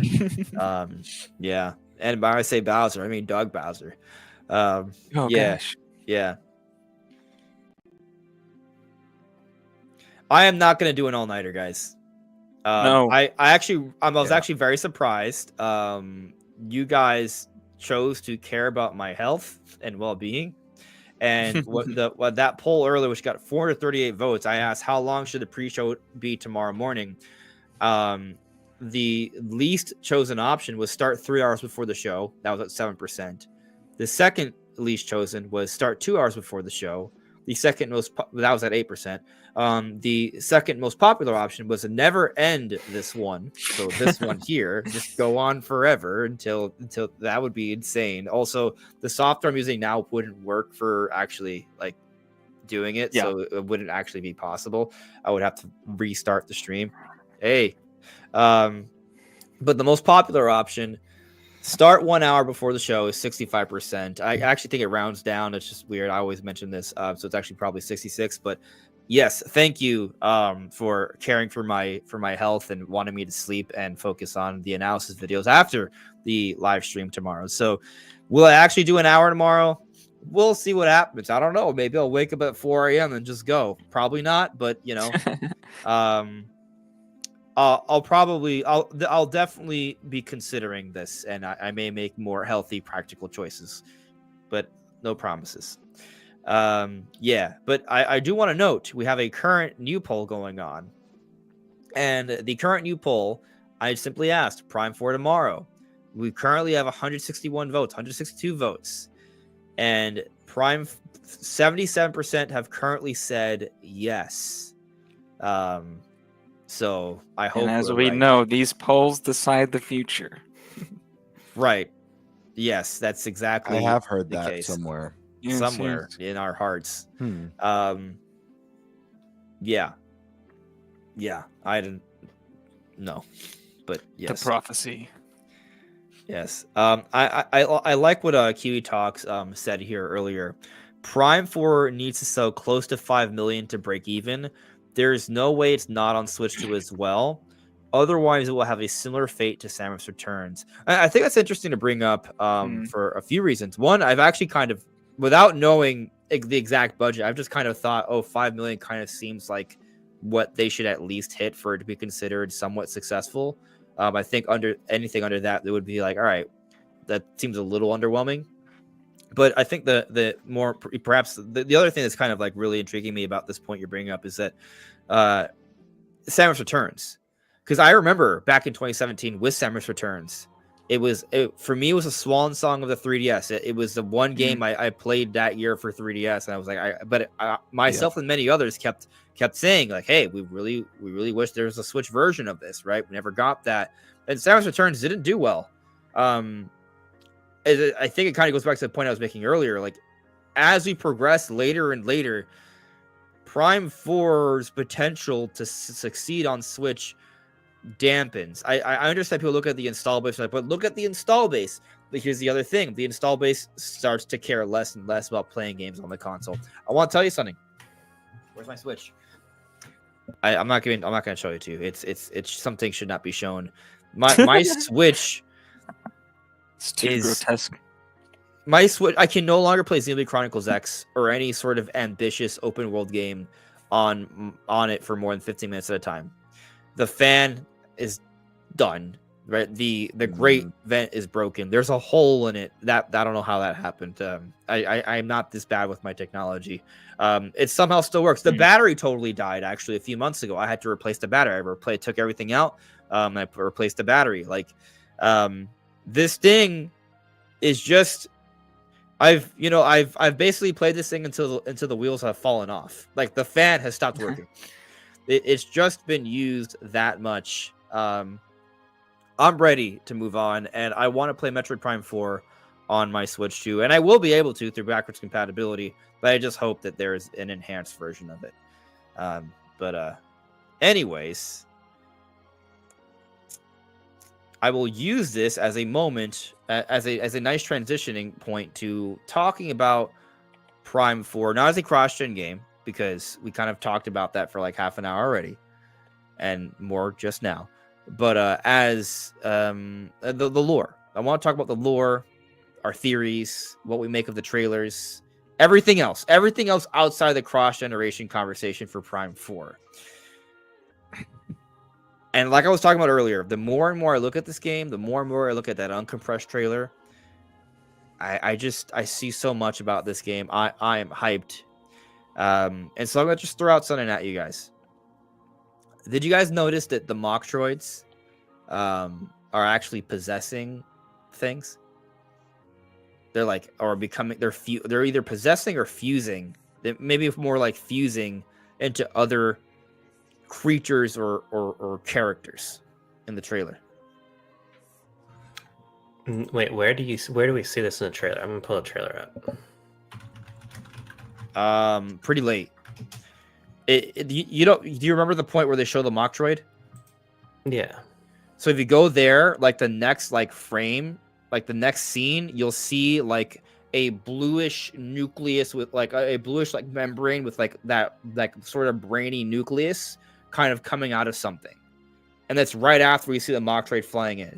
It looks almost exactly like the Metroid, just like the top head of it, or I don't know if you call it a head, whatever. I don't think Metroids have heads unless you're Metroid Prime, but there's the Omega Metroid. As Metroids evolves, they actually do get heads, but I see what you're talking about. Yeah, yep. I'm with you now. Goes into it.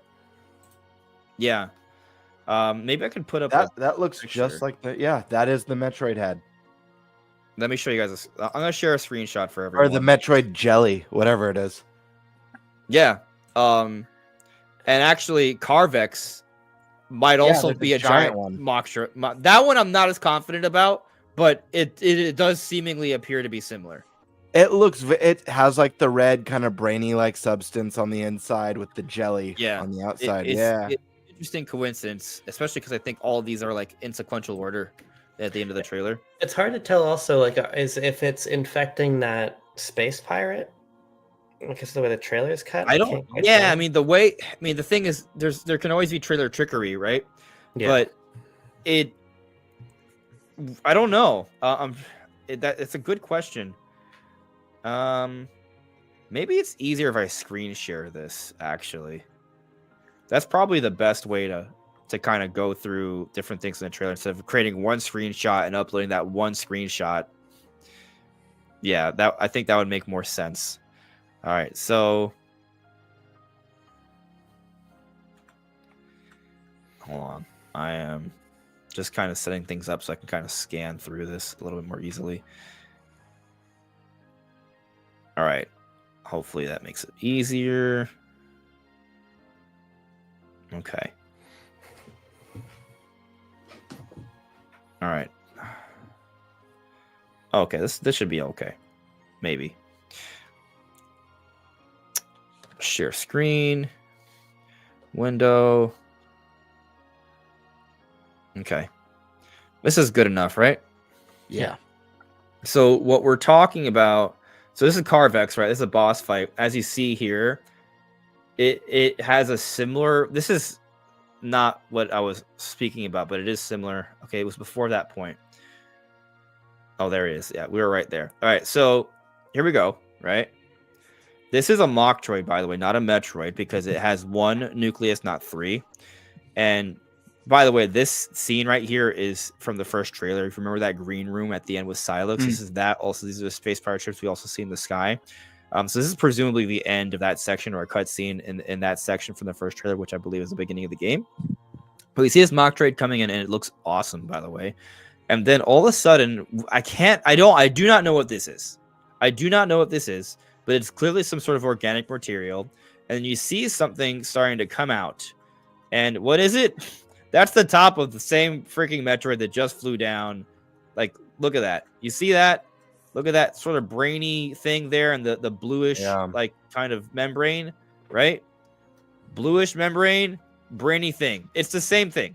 There is a Metroid something coming out of whatever this is. Maybe it's Silex. I don't see how it is because it's so close up. And then we see like a space pirate with armor on, kind of turning and doing some sort of nasty grin. But I don't see how this is also this. I mean, maybe that's actually, hold on. Yeah. Look, This man, that's the neck. Armor, yeah. That might be the back of the neck. Seems like it to me. Shoulder or something. Yeah, this looks like the Hard to same say. armor for this guy, right? Like it looks like to be like a gold sort of thing. Maybe that's his back. Yeah, back. I don't know. He's got a big back. I don't Maybe that's know. the back dude. of his head. I don't know. I don't know. It could be his Could be- butt. It could be the back of his head and I that mean- armor piece on the left of his Yeah. shoulder, maybe. You see what I see? I mean, wait, guys, what if this is his butt? All right, I'm gonna stop. It's But- possible. Metroid Prime 4 is actually a comedy. I guess the back makes some sense. X-rated game. I don't know. It's tough to say, but I think it is probably this guy, just because of the order. Again, it could be some serious trickery, but I think what's interesting about it is that it's actually 4 scenes that seem to be connected, if that makes any sense, right? Because we have the mock trade first, right? And then next it's this. Both are clearly related, right? And then Do you based think off that's this played- armor, go on. So, sorry to interrupt. Do you think No, that's go on. played in reverse? Do you think the thing is burrowing into it, but they're showing it in reverse, like it's coming out of it? Interesting Mhm. point. So let me go in reverse. I don't think so. Like when I go in reverse, it doesn't look. I don't feel like that looks. I don't Yeah, know. That's true. I mean, yeah. Yeah. I don't like. It doesn't feel like it's bursting in. Yeah. I mean, Yeah. It looks like it's. Yeah, it was just a thought. Well, I Yeah, mean, you're like, right. actually, though. Well, to your point, going forward, right? It's coming out of whatever this is. Yeah. So maybe it is his butt, and he's just laying Metroids. That's a joke, possibly. I don't know. What if there's like a space pirate queen that's just dumping Metroid larvae or Moctroid larvae? I don't know. We might find out tomorrow. We might find out during the treehouse. We might not find out until the game comes out. I don't know. But I guess what the point I want to get. So we have the Moctroid coming in. We have it coming out of something. Then we have this seemingly have the same armor of that something.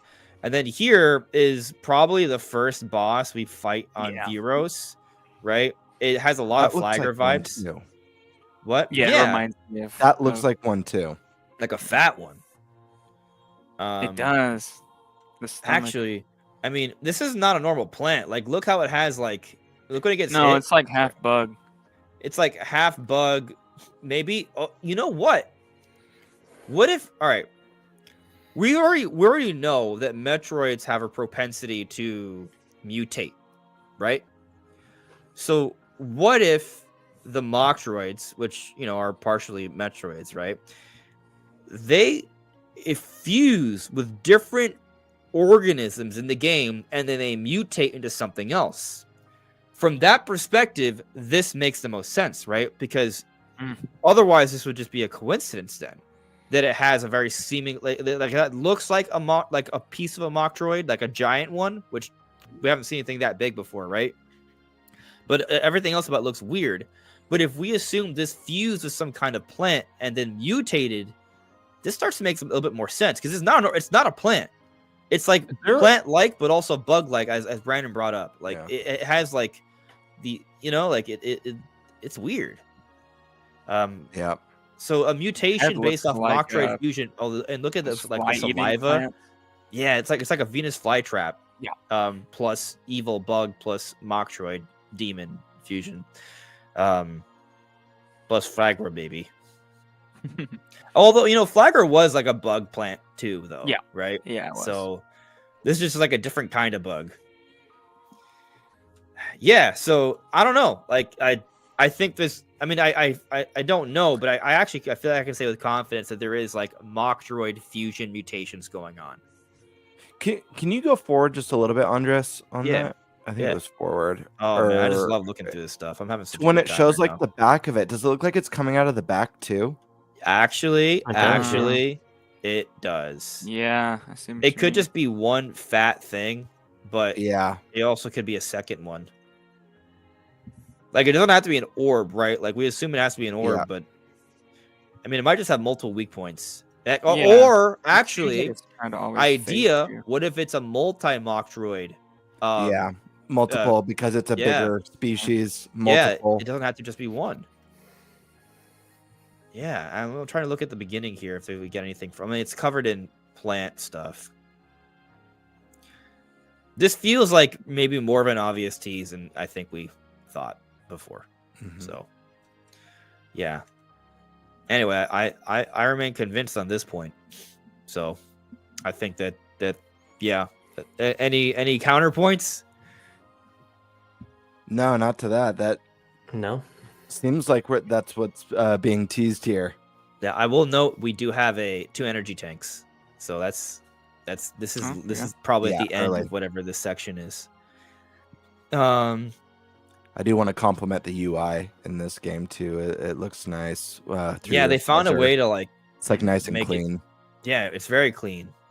It isn't really like get in the way at all. Oh, you just reminded me. Bear with me here.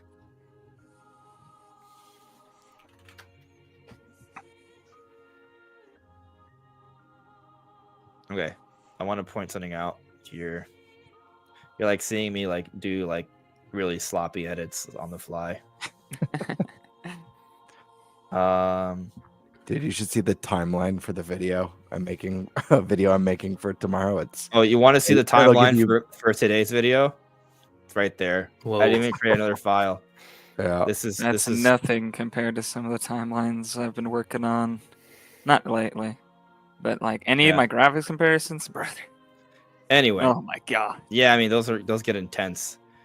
I just wanted to point out this piece of art though. That's why I did this stuff since we're on the It's a screen nice already. piece of art. Yeah, It's basically the box art, but it's, it is, but it's more. So I love the third. Not to cut you off, but the third eye that they do on the helmet. Mm, You know, because Yes. obviously there's the psychic abilities, but the third eye on the helmet looks so cool. it's dope. mhm. I'm just extremely interested in how saturated and vibrant this is. I mean, if you think about the box arts for any of the previous titles, it's not this colorful, really.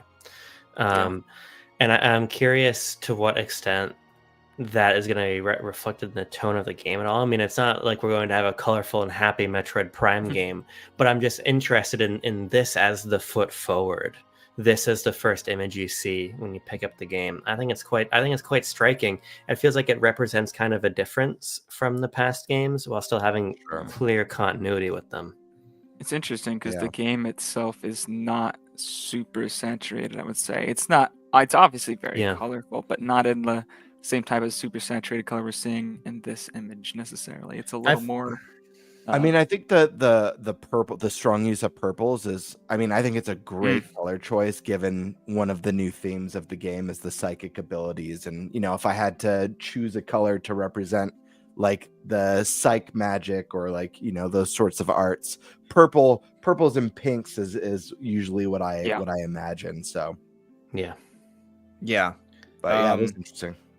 I do kind of feel like that they are going for an overall brighter, like more colorful tone. Maybe part of that is just like, you know, this is a different era, right? Like once upon a time, you know, they thought maybe they could go for more photorealist. I mean, the thing is, even Metroid Prime 3 was extremely colorful. I think that's just a direction that Nintendo's gone more in as they've progressed and started working with weaker hardware. And so they started sticking more to more vibrant, colorful art styles because, well, quite frankly, those tend to age better. So there might be a little bit of that here. Like there is some pseudo realism here, right? I don't want to say it's like a cartoon. It's not a cartoony game, but you know, it's not photorealistic either. Like this doesn't look like cyberpunk, right?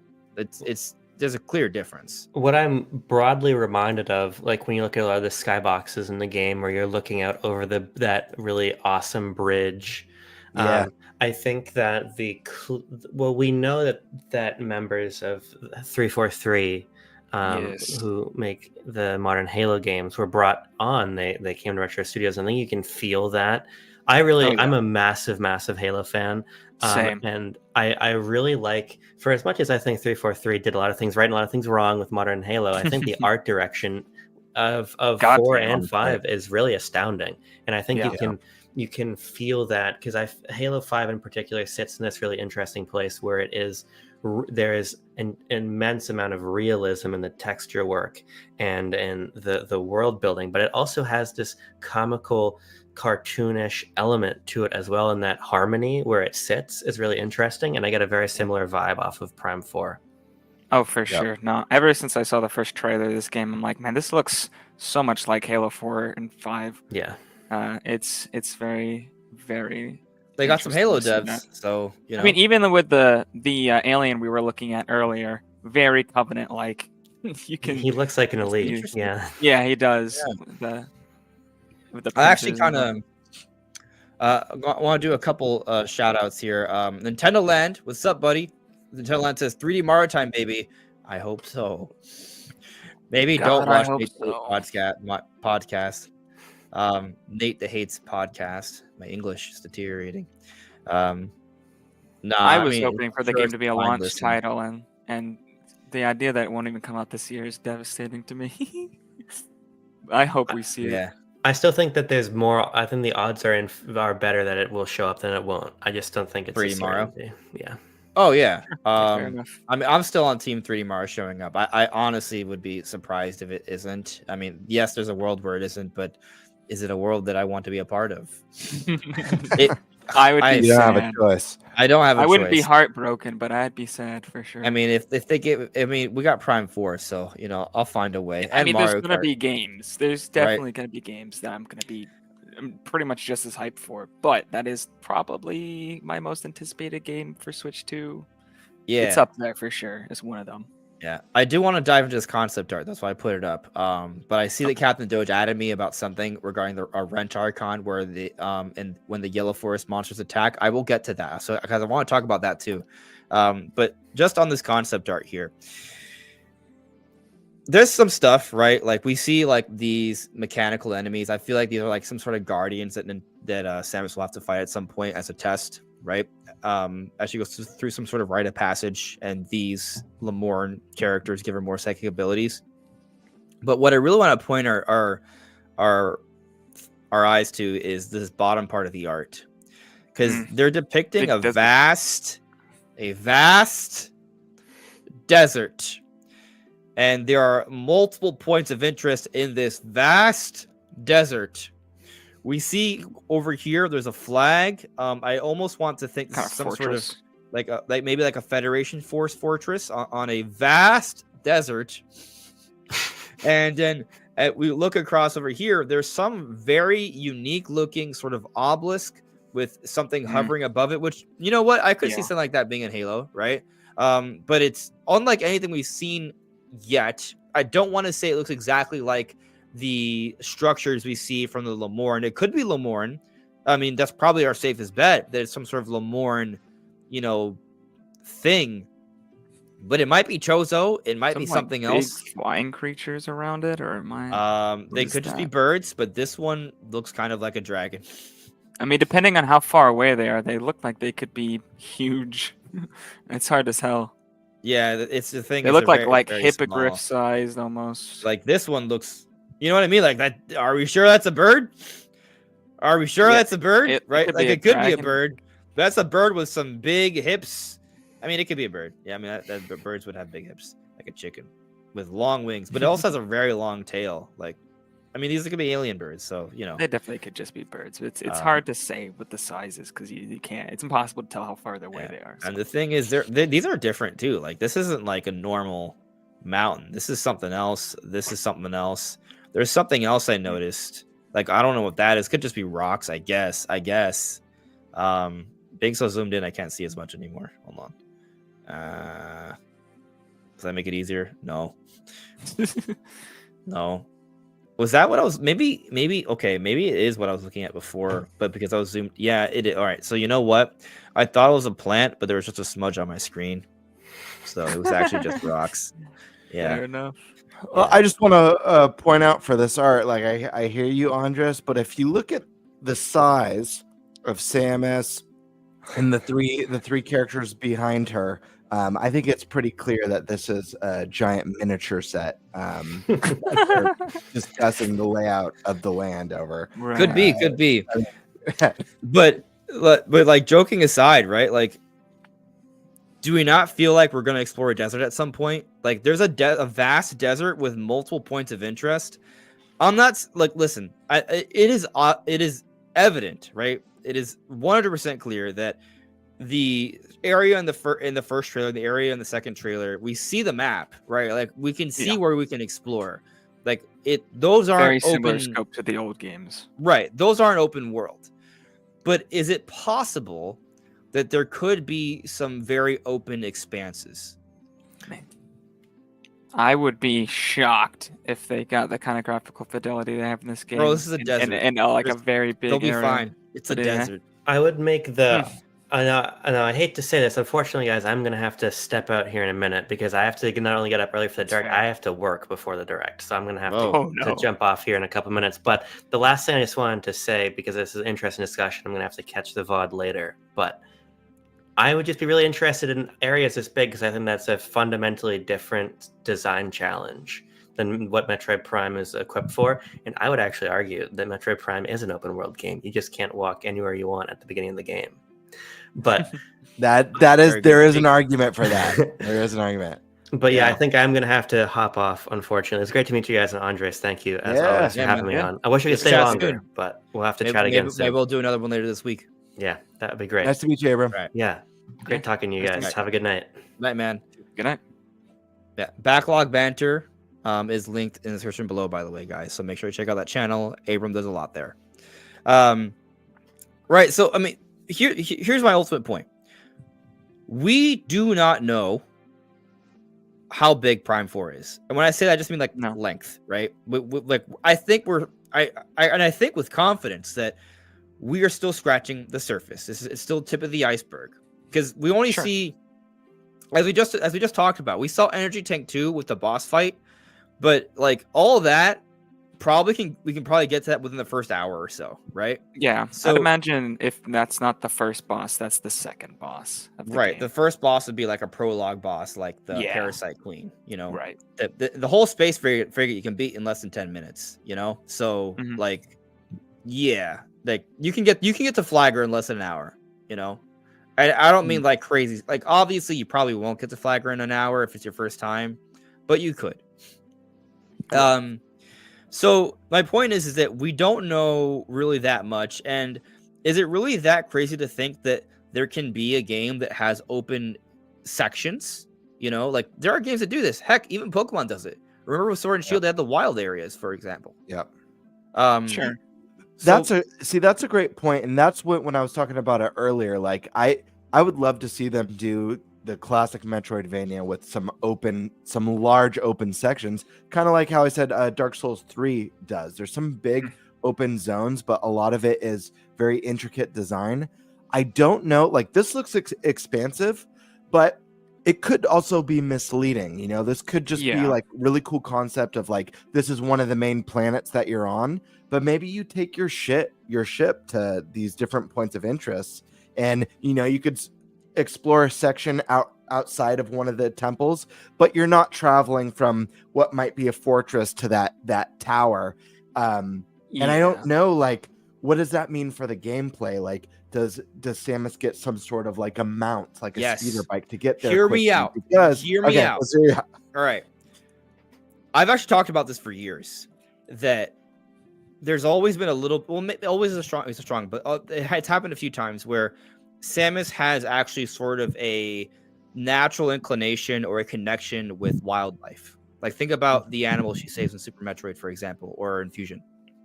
And I actually would think it'd be very cool if they could take advantage of that to some extent or build upon that in Prime 4. And what's interesting about Prime 4, the planet we're exploring is Vuros, which is what? This massive, thick jungle abundant with nature and life and creatures. A lot of things there, right? But let's go a step further now. What have they given Samus? Psychic abilities. Hear me out. What if those psychic abilities can be expanded upon? And I assume they will. And one of them is her using her abilities to sort of control or manipulate a creature to do her bidding to some extent. Nothing crazy, but like, you know, maybe there's some sort of wild beast that she can be like, hey, you know, kind of like Jedi mind trick powers, help, you know, let me Tame it, basically. With tame power. it. Let me ride you across this desert expanse. You know? Wouldn't that be cool? It would be cool. The only thing I'm wondering is, I do think that would be cool. It is first person, unless there's moments. I mean, they did this with Indy in the Indiana Jones game when you Morph Ball third person. grapple. Morph Ball does third person. So I feel like if they do that, they got to bring you out of first person for that, which would be sick. Yeah. But I mean, hey, listen. If they are able to keep those core elements of that Metroidvania deep level design and give some really expansive open zones where it's not like, you know, I think there's some people when they play a game like Breath of the Wild and they're doing a long trek, some people feel like, ah, man, like the last 10 minutes of me going from A to B has been a whole lot of nothing. I think they need to avoid that in a game like this. So I hope if that is indeed a thing, I think they need to find ways to make the world super interesting and interactive, which is doable. You just need the right minds, and make combat really exciting. I think. I mean, sky's the limit for the powers. We know Samus is going to be getting psychic abilities, let alone the Buster Cannon abilities that Bro, she'll let be me getting throw it. as Let me well. go even further Let's here, hear it. since we're talking about psychic abilities and like getting Yeah, yeah. with the action. What if she can? Samus is basically becoming a Jedi, right? Like she can use the power of suggestion with wildlife to use them as mounts. She can also use force pushing. That's our Yeah. melee attack. Like Control, like the game Fun. Control, where you're pulling and pushing stuff. Mhm. Yeah. So Really like, cool. let's say you're about to come into an enemy, instead of doing like an arm cannon bash, it's a force push, right, to kind of clear the way in front of you. Yeah, like a shockwave or something. And maybe it's like it's something you have limited use of. You can't use it repeatedly, but you can use it sometimes, right? And so like, let's say you're moving. Yeah, it's exactly, Brandon, a shockwave. Yeah, I think that that'd could be cool. I mean, I don't think we've seen very much of what the actual like cool parts of the psychic abilities are. We've seen Yeah. like the puzzle aspects, which are probably the slower, and we've seen like being able to control your shots, which also seems pretty slow. I think there's definitely going to be some more like action-based elements to it as well. They're a bit faster, Yeah, a bit I more hope so. flashy. I actually I really think like. the I'm glad you- trailer that they showed was very much more like they're very slow paced in a way, and it felt like it was aimed towards like very hardcore players and not yeah. really interested in branching out beyond that initial player base. I think they'll have There was later trailers that try to get more of an attention on more broad audience and will be a lot faster. Show the Yeah. faster mechanics of the game. Yeah, I agree with that. I feel like even the tone between the first trailer and this one was pretty different. Yeah. Very. But I'm glad you mentioned the controlling your beam. I forgot about that. And I think that's a really cool ability. I see how that can introduce some cool, Zelda style mechanics in it. Like the Right. beetle. and It's stuff like it's that. Ultra Hand, bro. Yep. Yeah. Like there's some interesting like similarities between this and Tears of the Kingdom, because I made the point in my my second analysis for this video yesterday that this game's like the first section could be like when Link and Zelda are exploring underground, right? And then something weird happens at the end, unexplained, right, where she gets teleported elsewhere, right? Something happens to Link, he gets hurt. His body changes. He's teleported elsewhere, and he's in a mysterious realm that's outside of everything else, right? The Great Sky Island. Samus, something happens to her at the end. She gets psychic ability. She's teleported to this mysterious realm, Viros, and she doesn't know how to get back at first. Like, what if this is just like that second? It's almost like it's like a double prologue, if that makes any sense. And then we also have these weird hand abilities that they each get. So I don't know. It's just some kind of interesting similarities. It's interesting. Yeah, food for thought. I love how these enemies animate. By the way, yeah, it's very, very smooth, very convincing. I think these are wild Lemorne, by the way. Like these are Lemorne that went bad because they have the same amount of limbs, they have the same tentacles, shapes. They do look awesome. I agree with you, Brandon. Yeah, I cool wonder if they creature. use like motion capture for the animation or something. Yep, they found Lemorne in real life and they motion captured that. I mean, no, but I mean, it is very common. For That shot is so cool. Oh yeah, this is like that's so sick. Super thumbnail material. The reflections on the helmet with the third eye, and then that close up of the Mhm. beam charging, looking cleaner than it ever has in a Metroid. Oh, Gotta yeah, love and it. we can see like some light movement in there too, which is neat. Yeah.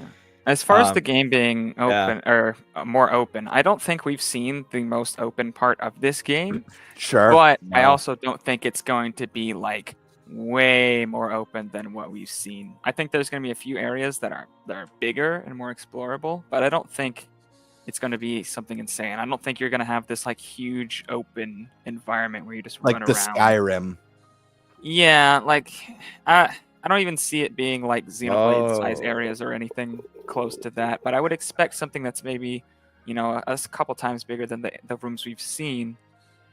These definitely aren't the biggest environments in the game, I would assume, but I think the art is very misleading. I don't think we're going to be going from that base all the way to the pillar in like this huge desert expanse. Like, So there may be a journey from that area to the next, but I don't think it's going to be just one giant area that you just roam around and there's not much in it. Like, I do think this game is going to be mainly constrained. I feel, judging on the trailer, that it kind of has a technical basis in like the game is made with smaller environments in mind. I feel like that's probably how they're pushing this kind of fidelity on Switch in the first place. I don't think there's going to be areas that are too much bigger than what we've seen. Bigger for sure, but not like giant. I don't think there's going to be these huge open expanses. yeah, so I wanted to get to this question by Captain Doge. He had asked me, did you see the wrench icon when the yellow forest monsters attacked for the first time in the minimap in the top left? I wonder what that could be. And so I found it. It was actually hard to find, but when you look at the minimap, there it is, right? This is is a scene. Oh, that is not good. This is the scene where Samus is fighting these wild Lemorn. I'm calling them that for now, or enraged, crazed Lemorn. And there's a green thing. It's like right in front of Samus too. This gear, like it. I don't know where it is. Must be above her. Oh, maybe. Because that's like a hanging ship. Is that the same thing we see later in the trailer that's hanging from the vines? That's what it is. Yes, Brandon. You're 100. I think you're totally correct. I mean, we see it right here. I think we see it twice. So we see it. This is actually a very important place then, because all right, check this out. Check this out. Wait for it. All right, so it's in this one of the panning shots here. I'm pretty sure, right? Right, it's right there, right? So it's right there. And then as we progress in the trailer, right, this is a little hard to do it like this because I zoomed out a lot. Yeah, dude, we made a discovery. I mean, thanks to Captain Doge for pointing out the gear, but does that mean there's some like item in there that you can get from the wreckage? This is definitely more than just there for show. That looks like cargo. Yeah. There could be some cargo in there. Maybe she has to use her psychic abilities to move it eventually. Maybe she can't move it at first, but eventually maybe she gets strong enough that she can just use her powers to the wrench kind of implies maybe that you could fix it, but I don't see why you would want to do that. Oh, maybe it's not to fix. Okay, here's the thing. We know Samus is on this planet. She's trying to find a way to get out. But here's the thing: if she is teleported to this planet, she doesn't have her ship. Right. She may need to build a ship. Yeah, maybe she gets parts from these. And that would make some sense, wouldn't it? Yeah, that is an old futuristic space thing, right? And there's even like they show up at some point. There's like a giant like mech. Yep, that's all tangled up. Yeah, right. That's what I thought it was at first. And maybe Samus can't even access that thing until her psychic abilities get better, right? And so that's how she's kind of limited. Awesome. But this is also something they show at the end, which means it might be kind of important story-wise. We're gonna get kaiju battles, bro. Honestly, I didn't even notice that was a mech at first, but yeah, it clearly is like some kind of robot. What if like I mean, this could even be a boss fight. True. And it seems too broken to be a boss fight, but you never know. Well, maybe some kind of time warp happens. Like some kind of Skyward Sword thing where that area goes back in time and then you fight the boss again, or maybe Samus uses this to ride through the desert. The vast expanse of desert. Possibly. Seems like it'd probably not be that fast though. It's a bipedal. I mean, this thing clearly needs repairs. Unless it flies. Oh, well, listen, another thing. Maybe it's not even necessary to fix Samus's ship. Maybe it's to fix this. Maybe? Yeah, it could be. Because this is broken in a lot of parts. Like at least 3 parts are broken. Like it looks like a limb here, a limb here, a limb there. Yeah. So, yeah, I feel like very cool. We just made some headway, guys. Yeah. All right. Well, hey, my friends, I've got to get going now. It's getting a little bit late here. I've got a video that I got to finish tonight, and then I got to be with Nate and stuff at like 5. Yeah, we've gone 3.5 hours, an hour and a half longer than I wanted to go. So But Yeah. hey man, I appreciate you having me on the show. It's always good to catch up. This is old school, man. It brings back memories.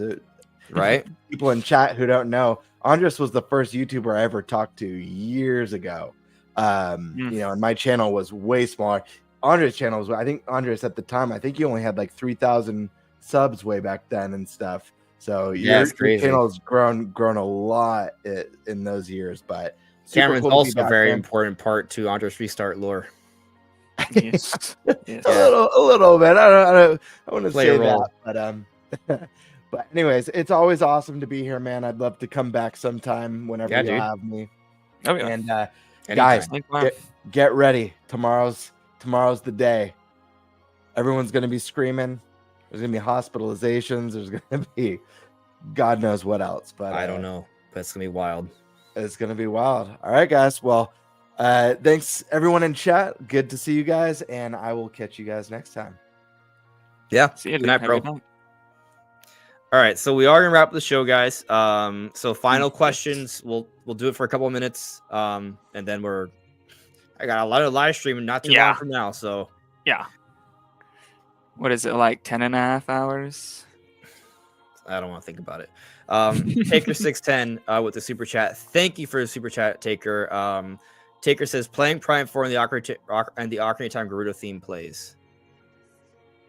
Playing Prime 4 and the Ocarina of Time Gerudo theme plays. Oh, because of the desert. Because of the desert. Okay. Yes. Okay, there we go. I got All you. right. There we go. Taker's on the same wavelength. There we go. I just have to catch up to that wavelength. What if Connor asks me, I also saw a new Kirby game that came out today, which is called Kirby the Nightmare of Marx's Revenge Ultra Chaos Mode, and I can't wait to play it today. Might be an April Fool's joke.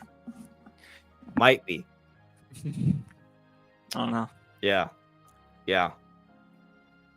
Man, Sam I forgot Talks it was asked April me. Fool's Day. Yeah, me too.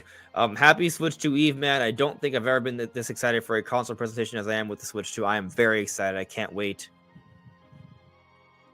Captain Doge here says, Amma says there's a part crafting system, and those locations give you materials. That could be. But then my question is, What would you be crafting? what would you be crafting? Maybe you could craft missiles, I guess. Like, Oh, maybe. know. Maybe it's like there's a survival But element, why? and she has limited resources. Maybe. It seems unnecessary though. Like it doesn't add that much in the context. But I think the other thing, this is an area that it seems like a one-time use thing, right? Like I don't feel like they would just respond. Like it could, but I don't. Yeah. That's not the sense I get. So like maybe you could No. get crafting materials there, but it's like there's something to it, but I don't know if it's like crafting like items for you to use. Yeah, I don't think it's disposable items. I think it Not might be disposable crafting like items. non-disposable. Maybe you could craft an upgrade to something, or something like that. I could see that, but Yeah. like I don't see them adding like crafting survival elements to a game that with the areas as small as we're seeing. It doesn't make much sense. Yeah. Like if it was an open world game, then maybe, but. Spiciest ham with the super chat. Samus's Farmer, it's the best game. I finished it. Sounds fun. We all like our farming sims. But I think we should wrap it up now. Thank you everyone for watching. Super appreciated everyone coming by. I will be live streaming tomorrow in the morning. I'm thinking 90 minutes before showtime.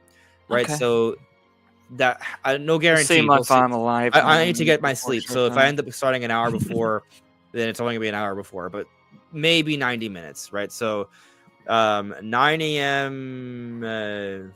Eastern time is when the direct starts. So that means I'd be shooting for 7:30, which means I currently have less than 8 hours to sleep. So I don't know. I mean, maybe I'll have to run on 6 hours of sleep. I'm not sure. But see you tomorrow in the morning. It will be open. I'll put it up, and we'll see you soon. Yeah. Take care, everyone. Bye, guys. See you tomorrow.